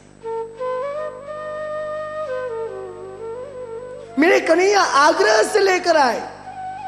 जिस प्रकार से किसी बड़े राजा का हम मान करते हुए, नहीं महाराज, नहीं महाराज, आइए आइए आइए, उस प्रकार से मेरे कन्हैया सुदामा जी को ला रहे हैं। सभी रानियां भव्य अभिनंदन कर रही है, आरती कर रही है। सुखदेव जी महाराज वर्णन करते हुए कहते हैं, राजन नहीं दीन कोई इस घड़ी, नहीं कोई दीनानाथ, बाल सखा के हाथ में बाल सखा का हाथ, बाल सखा के हाथ में बाल सखा का हाथ। यहां पर ना तो कोई गरीब है और ना ही यहां पर कोई दीनों का नाथ, दीनानाथ है। दोनों अपने बचपन के बाल सखा है, इसलिए आज बाल सखा के हाथ में बाल सखा का हाथ है। ना ही यहां पर कोई दीन है और ना ही कोई दीनानाथ है। सुदामा जी महाराज को लेकर आए, अपने मित्र को राज सिंहासन पर बैठने को कह रहे हैं। राज सिंहासन मित्र बैठा है, मेरे कृष्ण की महिमा कहीं न जाए, मेरे कृष्ण की महिमा कहीं न जाए। आज अपने राज सिंहासन पर अपने मित्र को बैठा, खुद आज अपने मित्र के चरणों में बैठे। मेरे कन्हैया सुदामा जी महाराज के पैरों को देखकर आंखों से अश्रुओं की धारा बहा रहे हैं। इशारा करते हैं, जल्दी से एक परात और कलश लेकर आओ। रानियों को परात और कलश लाने में समय हुआ तो अपने मुख से, दांतों से सुदामा जी महाराज के पैरों में लगे हुए कांटों को निकालने लग गए। ऐसे विहाल विवाहिन ते भये, कंटक जाल लगे पुनि सोए, हाय महादुख पायो सखा तुम, आए इते न किते दिन खोए। ऐसे विहाल विवाहिन सोपग, कंटक जाल लगे पुनि सोए। अरे मेरे सखा, तुमने महादुख झेला है, मेरे पास पहले क्यों नहीं आए? हाय महादुख पायो सखा तुम, आए इते न किते दिन खोए। देखी सुदामा की दीन दशा, देखी सुदामा की दीन दशा, करुणा करके करुणा निधि रोए। पानी परात को हाथ छुयो नहीं, पानी परात को हाथ छियो नहीं, नैनन के जल सूपग धोए, नैनन के जल सूपग धोए। अपने आंखों से जो अश्रुओं की धारा आ रही थी ना, उसी से सुदामा जी महाराज के चरणों का प्रक्षालन करने लगे। सुदामा जी कहते, अरे कन्हैया क्या कर रहे हो, मेरे पावन को काय को धो रहे हो। मेरे कन्हैया कहते, अरे सुदामा, आज मैं जो भी हूं ना, तुम ब्राह्मणों के आशीर्वाद से हूं। विप्र प्रसादात धरणी धरोहम, विप्र प्रसादात कमलावरोहम, विप्र प्रसादात अजित अजितोहम, विप्र प्रसादात मम राम नाम। अरे ब्राह्मणों के आशीर्वाद से ही मैं पृथ्वी पर जन्म लेता हूं, ब्राह्मणों के आशीर्वाद से ही मैं रुक्मिणी का पति बना हूं, ब्राह्मणों के आशीर्वाद से ही मैं सारे युद्ध में जीतता हूं, और ब्राह्मणों के आशीर्वाद से ही मेरा नाम राम बना है, मेरा नाम कृष्ण बना है। सुदामा जी महाराज का अद्भुत स्वागत किया। अब सुदामा जी महाराज को स्नान कराने के लिए मेरे कन्हैया ने अपने सेवकों को कहा, जाओ भैया। माताओं, एक विशेष बात बतलाता हूं, यह प्रसंग हंसने का नहीं है। आप कभी भी झांकी में यह विचार मत कीजिए कि अरे ये तो मेरे देवर जी है, या ये मेरा बड़ा भाई है, या ये मेरी भौजाई है। यह झांकी तो केवल आपको यह दृश्य बतलाने के लिए कराई जाती है कि इस प्रकार से ऐसा चित्रण हुआ होगा। ये मत सोचो, यहां पर ये सोचो कि यह सुदामा जी है, यह कृष्ण है, यह रुक्मिणी है। अरे ये तुम्हारा देवर जी है। ऐसे से भगवान के प्रति आप में कभी भाव नहीं आ पाएगा। और फिर हम कहते हैं महाराज थे तो क्या हो, एक कथा उद्धार हो जावे, मैं 200 कथा सुनने की हुई को नहीं। कैसे होगा, कैसे होगा उद्धार आपका? धुंधुकारी जैसे पापी का भी उद्धार हो सकता है, तो हमारा क्यों नहीं होगा? लेकिन भाव ये मानो कि ये प्रभु है। इस प्रकार से यह दृश्य हुआ होगा। माताओं, आज मेरे सुदामा जी महाराज को कन्हैया के सेवक रगड़ रगड़ कर स्नान करा रहे हैं। चंदन हल्दी तेल अरु उपटन रहे लगाय, सेवक प्रभु के मित्र को कुंदन रहे बनाए, सेवक प्रभु के मित्र को कुंदन रहे बनाए। हीरे मोती की तरह उन्हें सजा रहे हैं, श्रृंगार कर रहे हैं। सभी रानियां मन में विचार करती है कि इस ब्राह्मण ने कैसा बड़ा सत्कर्म किया होगा। किमनेन कृतं पुण्यम अवधूतेन भिक्षुना श्रियाहीनेन लोकेस्मिन् गरहितेनाधमेन च। इसने अपने जीवन में कितना सुंदर कर्म किया होगा कि हमारे स्वयं प्रभु इनका सम्मान कर रहे हैं।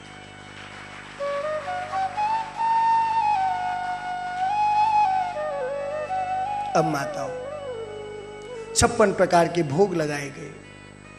दोनों ने साथ में प्रसादी पाई। साथ में प्रसादी पाने के बाद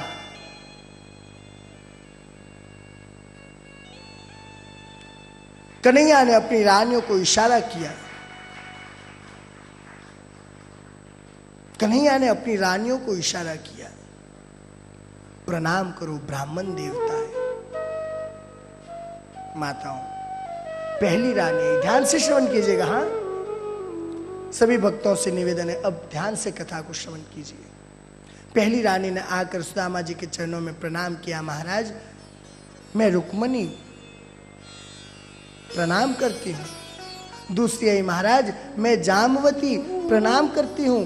तीसरी आई, महाराज मैं सत्यभामा प्रणाम करती हूँ। चौथी आई, महाराज मैं कालिंदी प्रणाम करती हूँ। पांचवी आई, महाराज मैं लक्ष्मणा प्रणाम करती हूँ। छठी आई, महाराज मैं मित्रवृंदा प्रणाम करती हूँ। सातवीं आई, महाराज मैं भद्रा प्रणाम करती हूँ। आठवीं आई, महाराज मैं नग्नजिती प्रणाम करती हूँ। मेरे कन्हैया ने, सुदामा जी ने कन्हैया को बुलाया, कन्हैया इतको आओ, इतको आओ। कन्हैया ने कहा बोलो क्या बात है? नहीं नहीं, कन्हैया पास में। क्या बात है, कान ला तेरा कान पास मिला। बोलो सुदामा, कन्हैया और कितनी है? तो अरे 16,108 है। हाँ, क्या पूरे गांव को तुमने यहां बुला लिया है क्या प्रणाम करने के लिए? नहीं नहीं महाराज, सब अपनी है। अच्छा, सब अपनी है? अरे महाराज, अपनी यानी सिर्फ मेरी है, आपकी नहीं, ये सिर्फ मेरी है 16,108।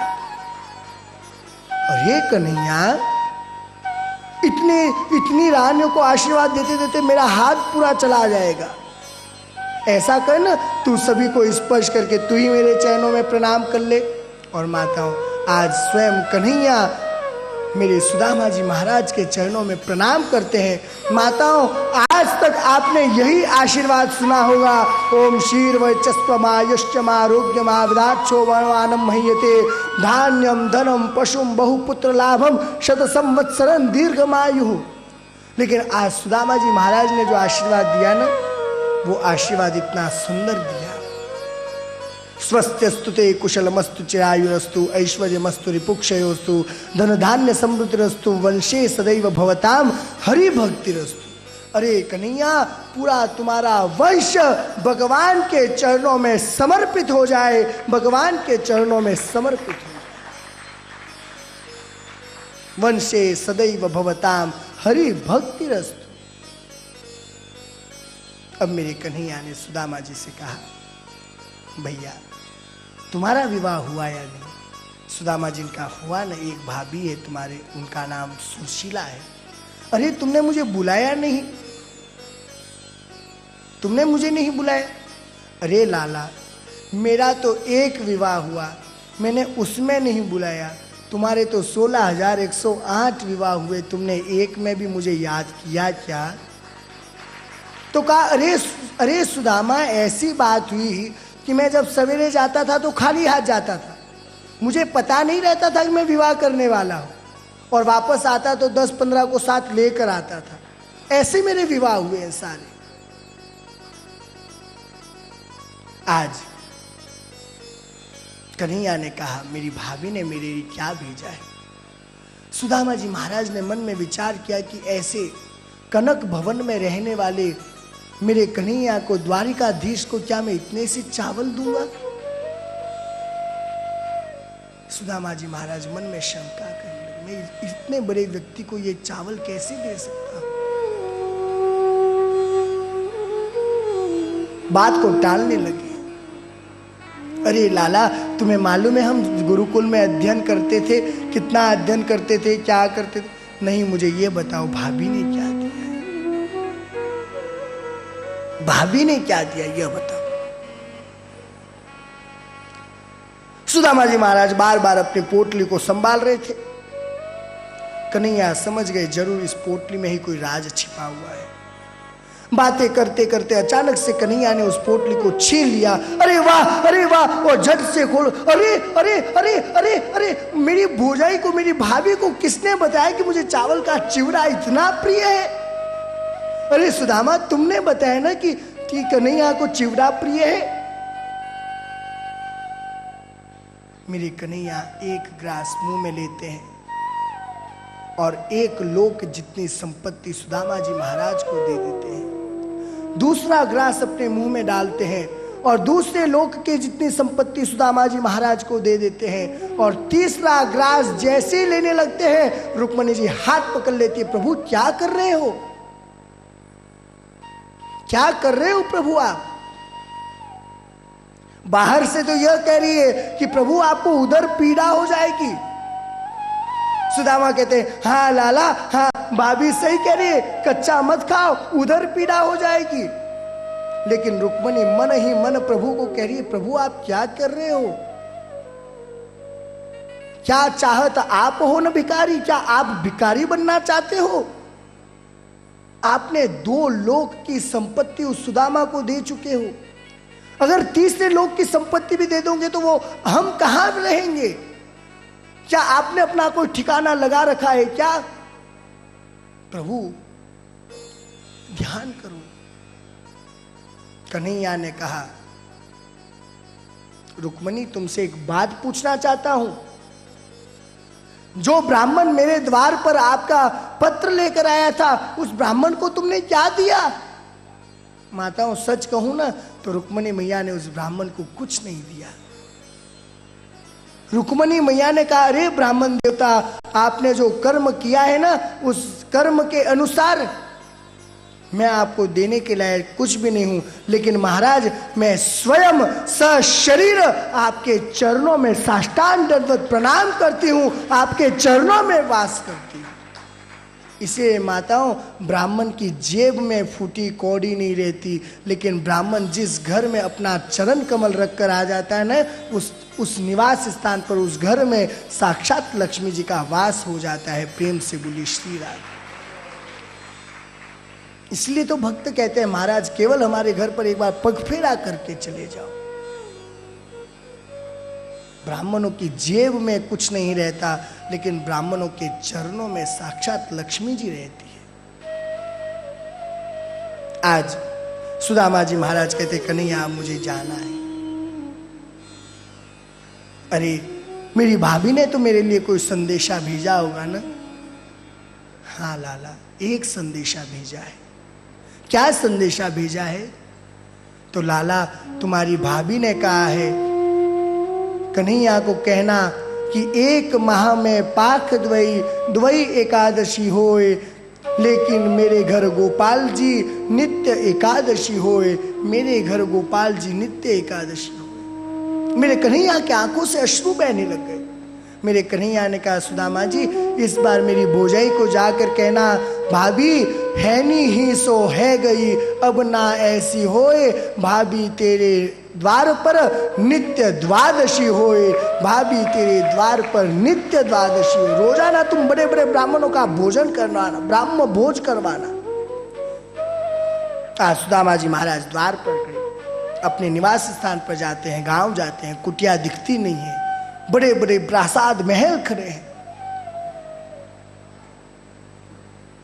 जिस द्वार पर मैं घर से बाहर निकलता था, उस समय कुत्ते मुंह उठा उठा कर रोते थे। आज वहां पर मेरी कुटिया के बजाय बड़े बड़े प्रासाद खड़े हैं। हाथी सूंड से मुझे सलाम कर रहे हैं, सूंड ऊपर कर करके मेरा सम्मान कर रहे हैं। सुशीला बाहर आती है, देवी ये किसका घर है? हमारा सुदामा जी का निवास कहाँ है? सुशीला ने कहा, महाराज मैं आपकी पत्नी सुशीला हूं। अरे यह इतना बड़ा प्रासाद कहां से आ गया? प्रभु आप द्वारिकाधीश के पास गए ना, उन्हीं का पुण्य प्रताप है। सुदामा जी ने कहा, देखो देवी तुम्हें यह संपत्ति चाहिए थी ना, तुम्हें यह संपत्ति प्राप्त हो गई। और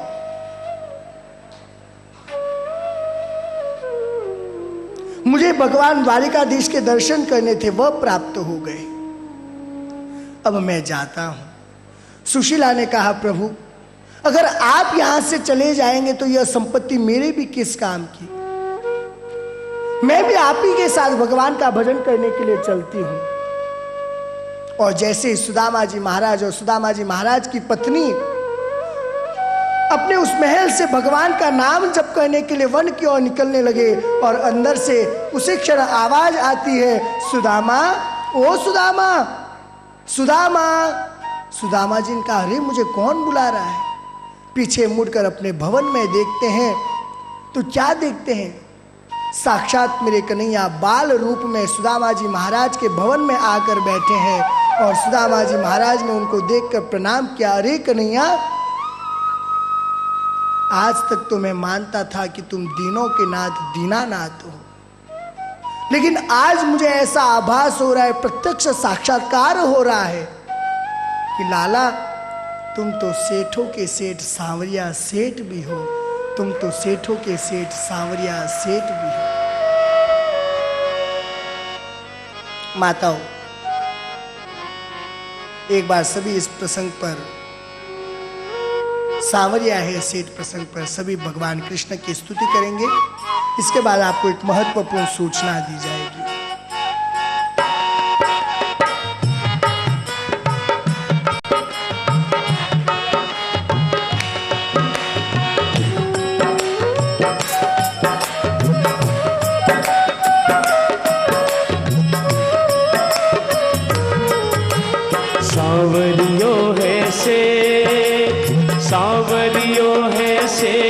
तुम्हारी राधा जी से ठानी है सांवरियो है से, सांवरियो है से तुम्हारी राधा जी से ठानी है सांवरियो है से, सांवरियो है से तुम्हारी राधा जी से ठानी है आ सारी दुनिया जानी है सांवरियो है से, सांवरियो है से तुम्हारी राधा जी से ठानी है सांवरियो है से।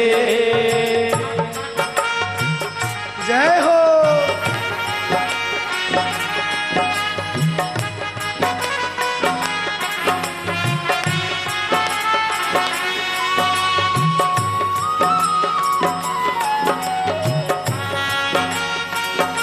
श्री राधे।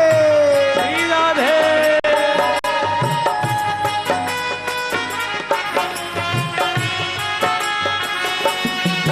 राजाओं के राजा राजा महारानी की रानी, राजाओं के राजा महारानी की रानी, सिर मोर मुकुट ताज है हो, राजाओं के राजा महारानी की रानी, सिर मोर मुकुट ताज है हो।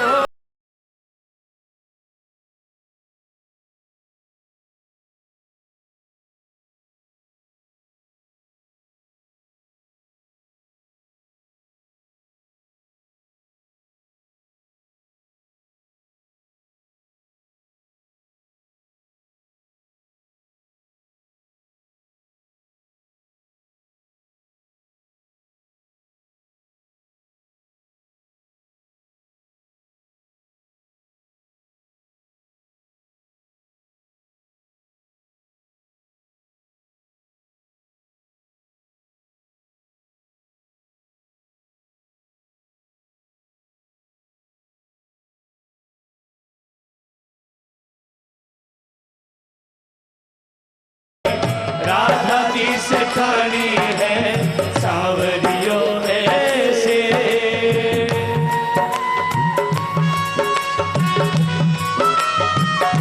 जय जय श्री राधे।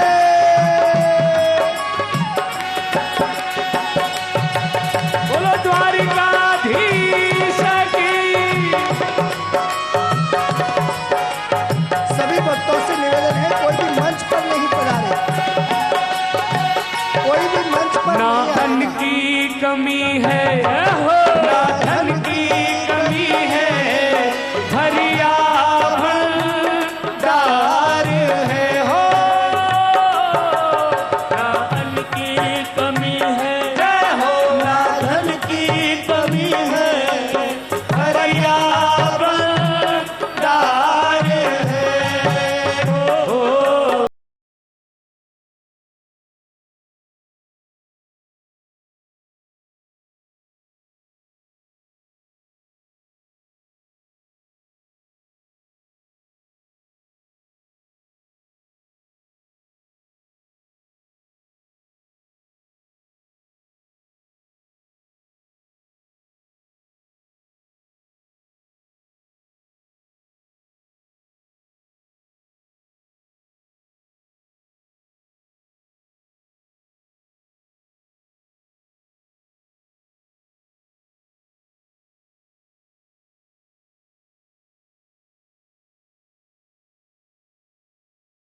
से सांवरियो है से तुम्हारी राधा जी से ठानी है सांवरियो है से।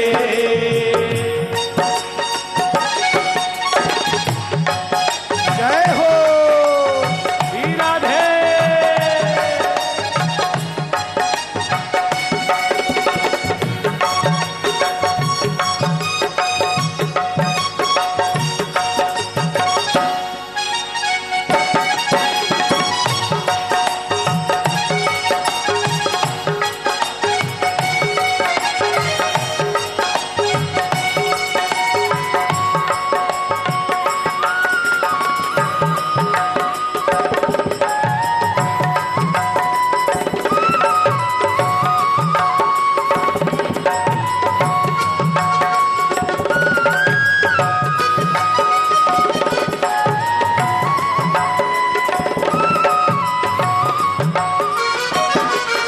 सुख सुख में राधा जी, दुख सुख में सावरियो, दुख सुख में राधा जी, दुख सुख में सावरियो, सदा हमारे साथ है हो। दुख सुख में राधा जी, दुख सुख में सावरियो, सदा हमारे साथ है हो।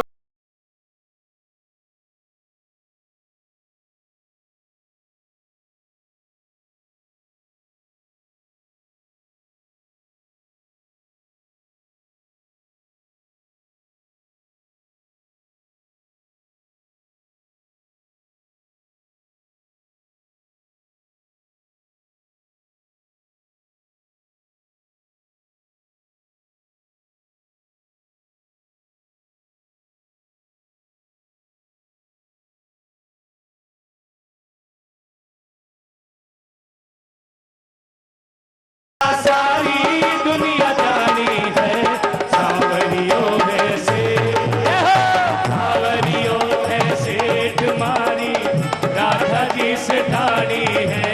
सावरियों है से, सावरियों है सेठ मारी राधा जी से ठानी है। सारी दुनिया जानी है सावरियों है से, सावरियों है से तुम्हारी राधा जी से ठानी है। सावरियों है से।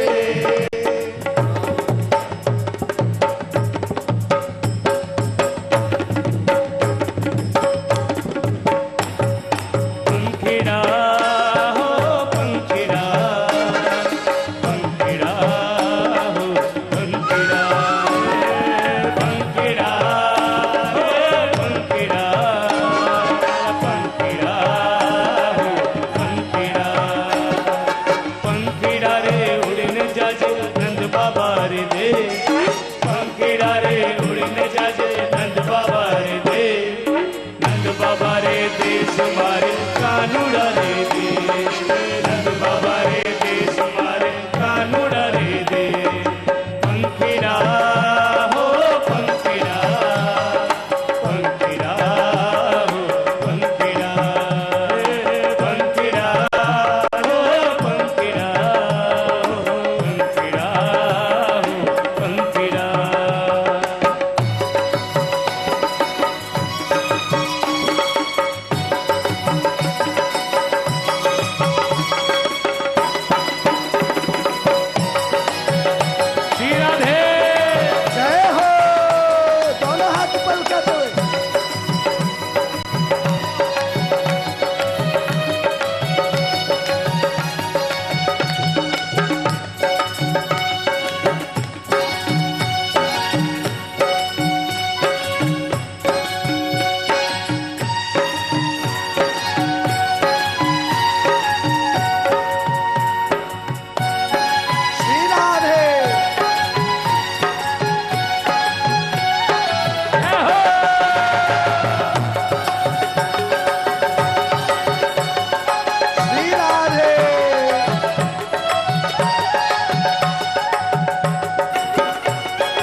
सांवरियो है सेठ मारी राधा जी से ठानी है।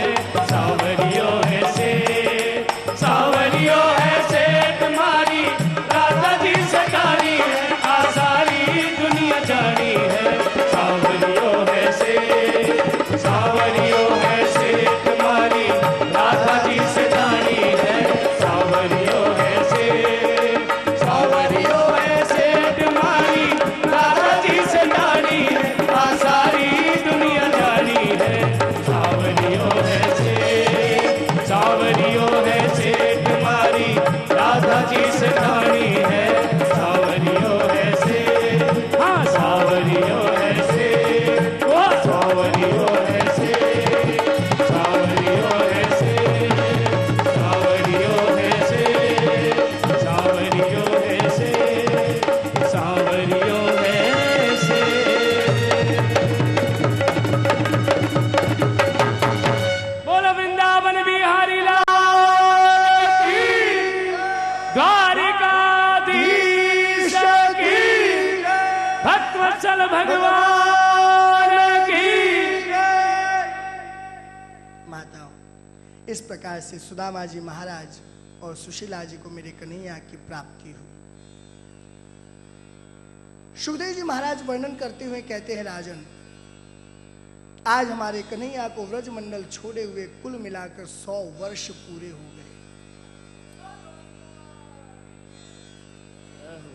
कुरुक्षेत्र, जिसे हम श्यमत पंचक क्षेत्र कहते हैं, सूर्य ग्रहण के पावन अवसर पर सभी ब्रजवासी वहां पर पधारे। वसुदेव जी महाराज ने बड़ा अद्भुत यज्ञ किया। माताओं, आज ब्रजवासियों के साथ सुंदर सुंदर जो भी गौ माताएं थी, जो मेरे कृष्ण के विरह के लिए रोया करती थी, जो मेरे कृष्ण के लिए दुखी हुआ करती थी, वे सारी गौ माताएं आज कुरुक्षेत्र श्यमत पंचक क्षेत्र पर पहुंची। आज मेरी यशोदा मैया को ज्ञात हुआ, गौ माताओं ने अपनी चंचलता छोड़ दी थी, सिर्फ खड़ी रहती थी। दूध दुआ लिया, दूध नहीं दुआ, कोई लेना देना नहीं, सिर्फ उदास अपने आंखों से शोक धारा बहाया करती थी। आज यशोदा मैया को पता चला कि यहां पर कन्हैया भी आया हुआ है। माताओं, यशोदा मैया एक एक अटारी के पास जाकर आवाज दे रही थी, अरे कन्हैया, अरे मेरा कन्हैया कहाँ है, अरे मेरा कन्हैया कहाँ है, अरे मेरा कन्हैया कहाँ है, अरे मेरा कन्हैया कहाँ है। हर द्वार पर यही कह रही थी, लेकिन एक द्वार के सामने से जैसे ही मैया कन्हैया कन्हैया करते हुए गई, मेरे कृष्ण की अचानक से आंख खुली। अरे कन्हैया तो केवल एक ही माँ कहती है, और वो मेरी माँ है यशोदा माँ। अरे मेरी यशोदा मैया आई हुई है। मेरे कन्हैया ने बलराम भैया को उठाया, अरे बलदाऊ भैया, अरे बलदाऊ भैया, माँ यशोदा मैया आई है, यशोदा मैया आई है। और दौड़ कर गए और यशोदा मैया के कंधों पर चढ़ गए। अरे मैया, आज कितने सालों बाद तुम हमें वापस मिली हो। यशोदा मैया भी रो रही है, अरे लाला, अरे लाला। आज कन्हैया स्वयं दादाजी बन गए हैं, पर दादा हो गए, लेकिन यशोदा मैया के कंधों पर चढ़ गए। यशोदा मैया ने कहा, अरे लाला, अब वो मैया नहीं रही कि तुझे गोदी में उठाकर खिलाऊं, अब मेरे कंधों में उतनी क्षमता नहीं है कि मैं तुझे मेरे कंधों पर बिठा कर खिलाऊं। यशोदा मैया ने लाला को और बलदाऊ भैया को अपने गले से लगा लिया, अपने आंसुओं के द्वारा कन्हैया और बलराम भैया के सिर को पूरा भिगो दिया। अरे लाला, आज बड़ी प्रसन्नता हुई कि तूने मेरी आवाज सुनकर मेरे पास दौड़ कर आ गया। आज सारी गौ माताएं बड़ी प्रसन्न हो गई कि अरे हमारे कन्हैया मिल गए, हमारे कन्हैया यशोदा मैया से मिल चुके हैं, हमारे कन्हैया यशोदा मैया से मिल चुके हैं।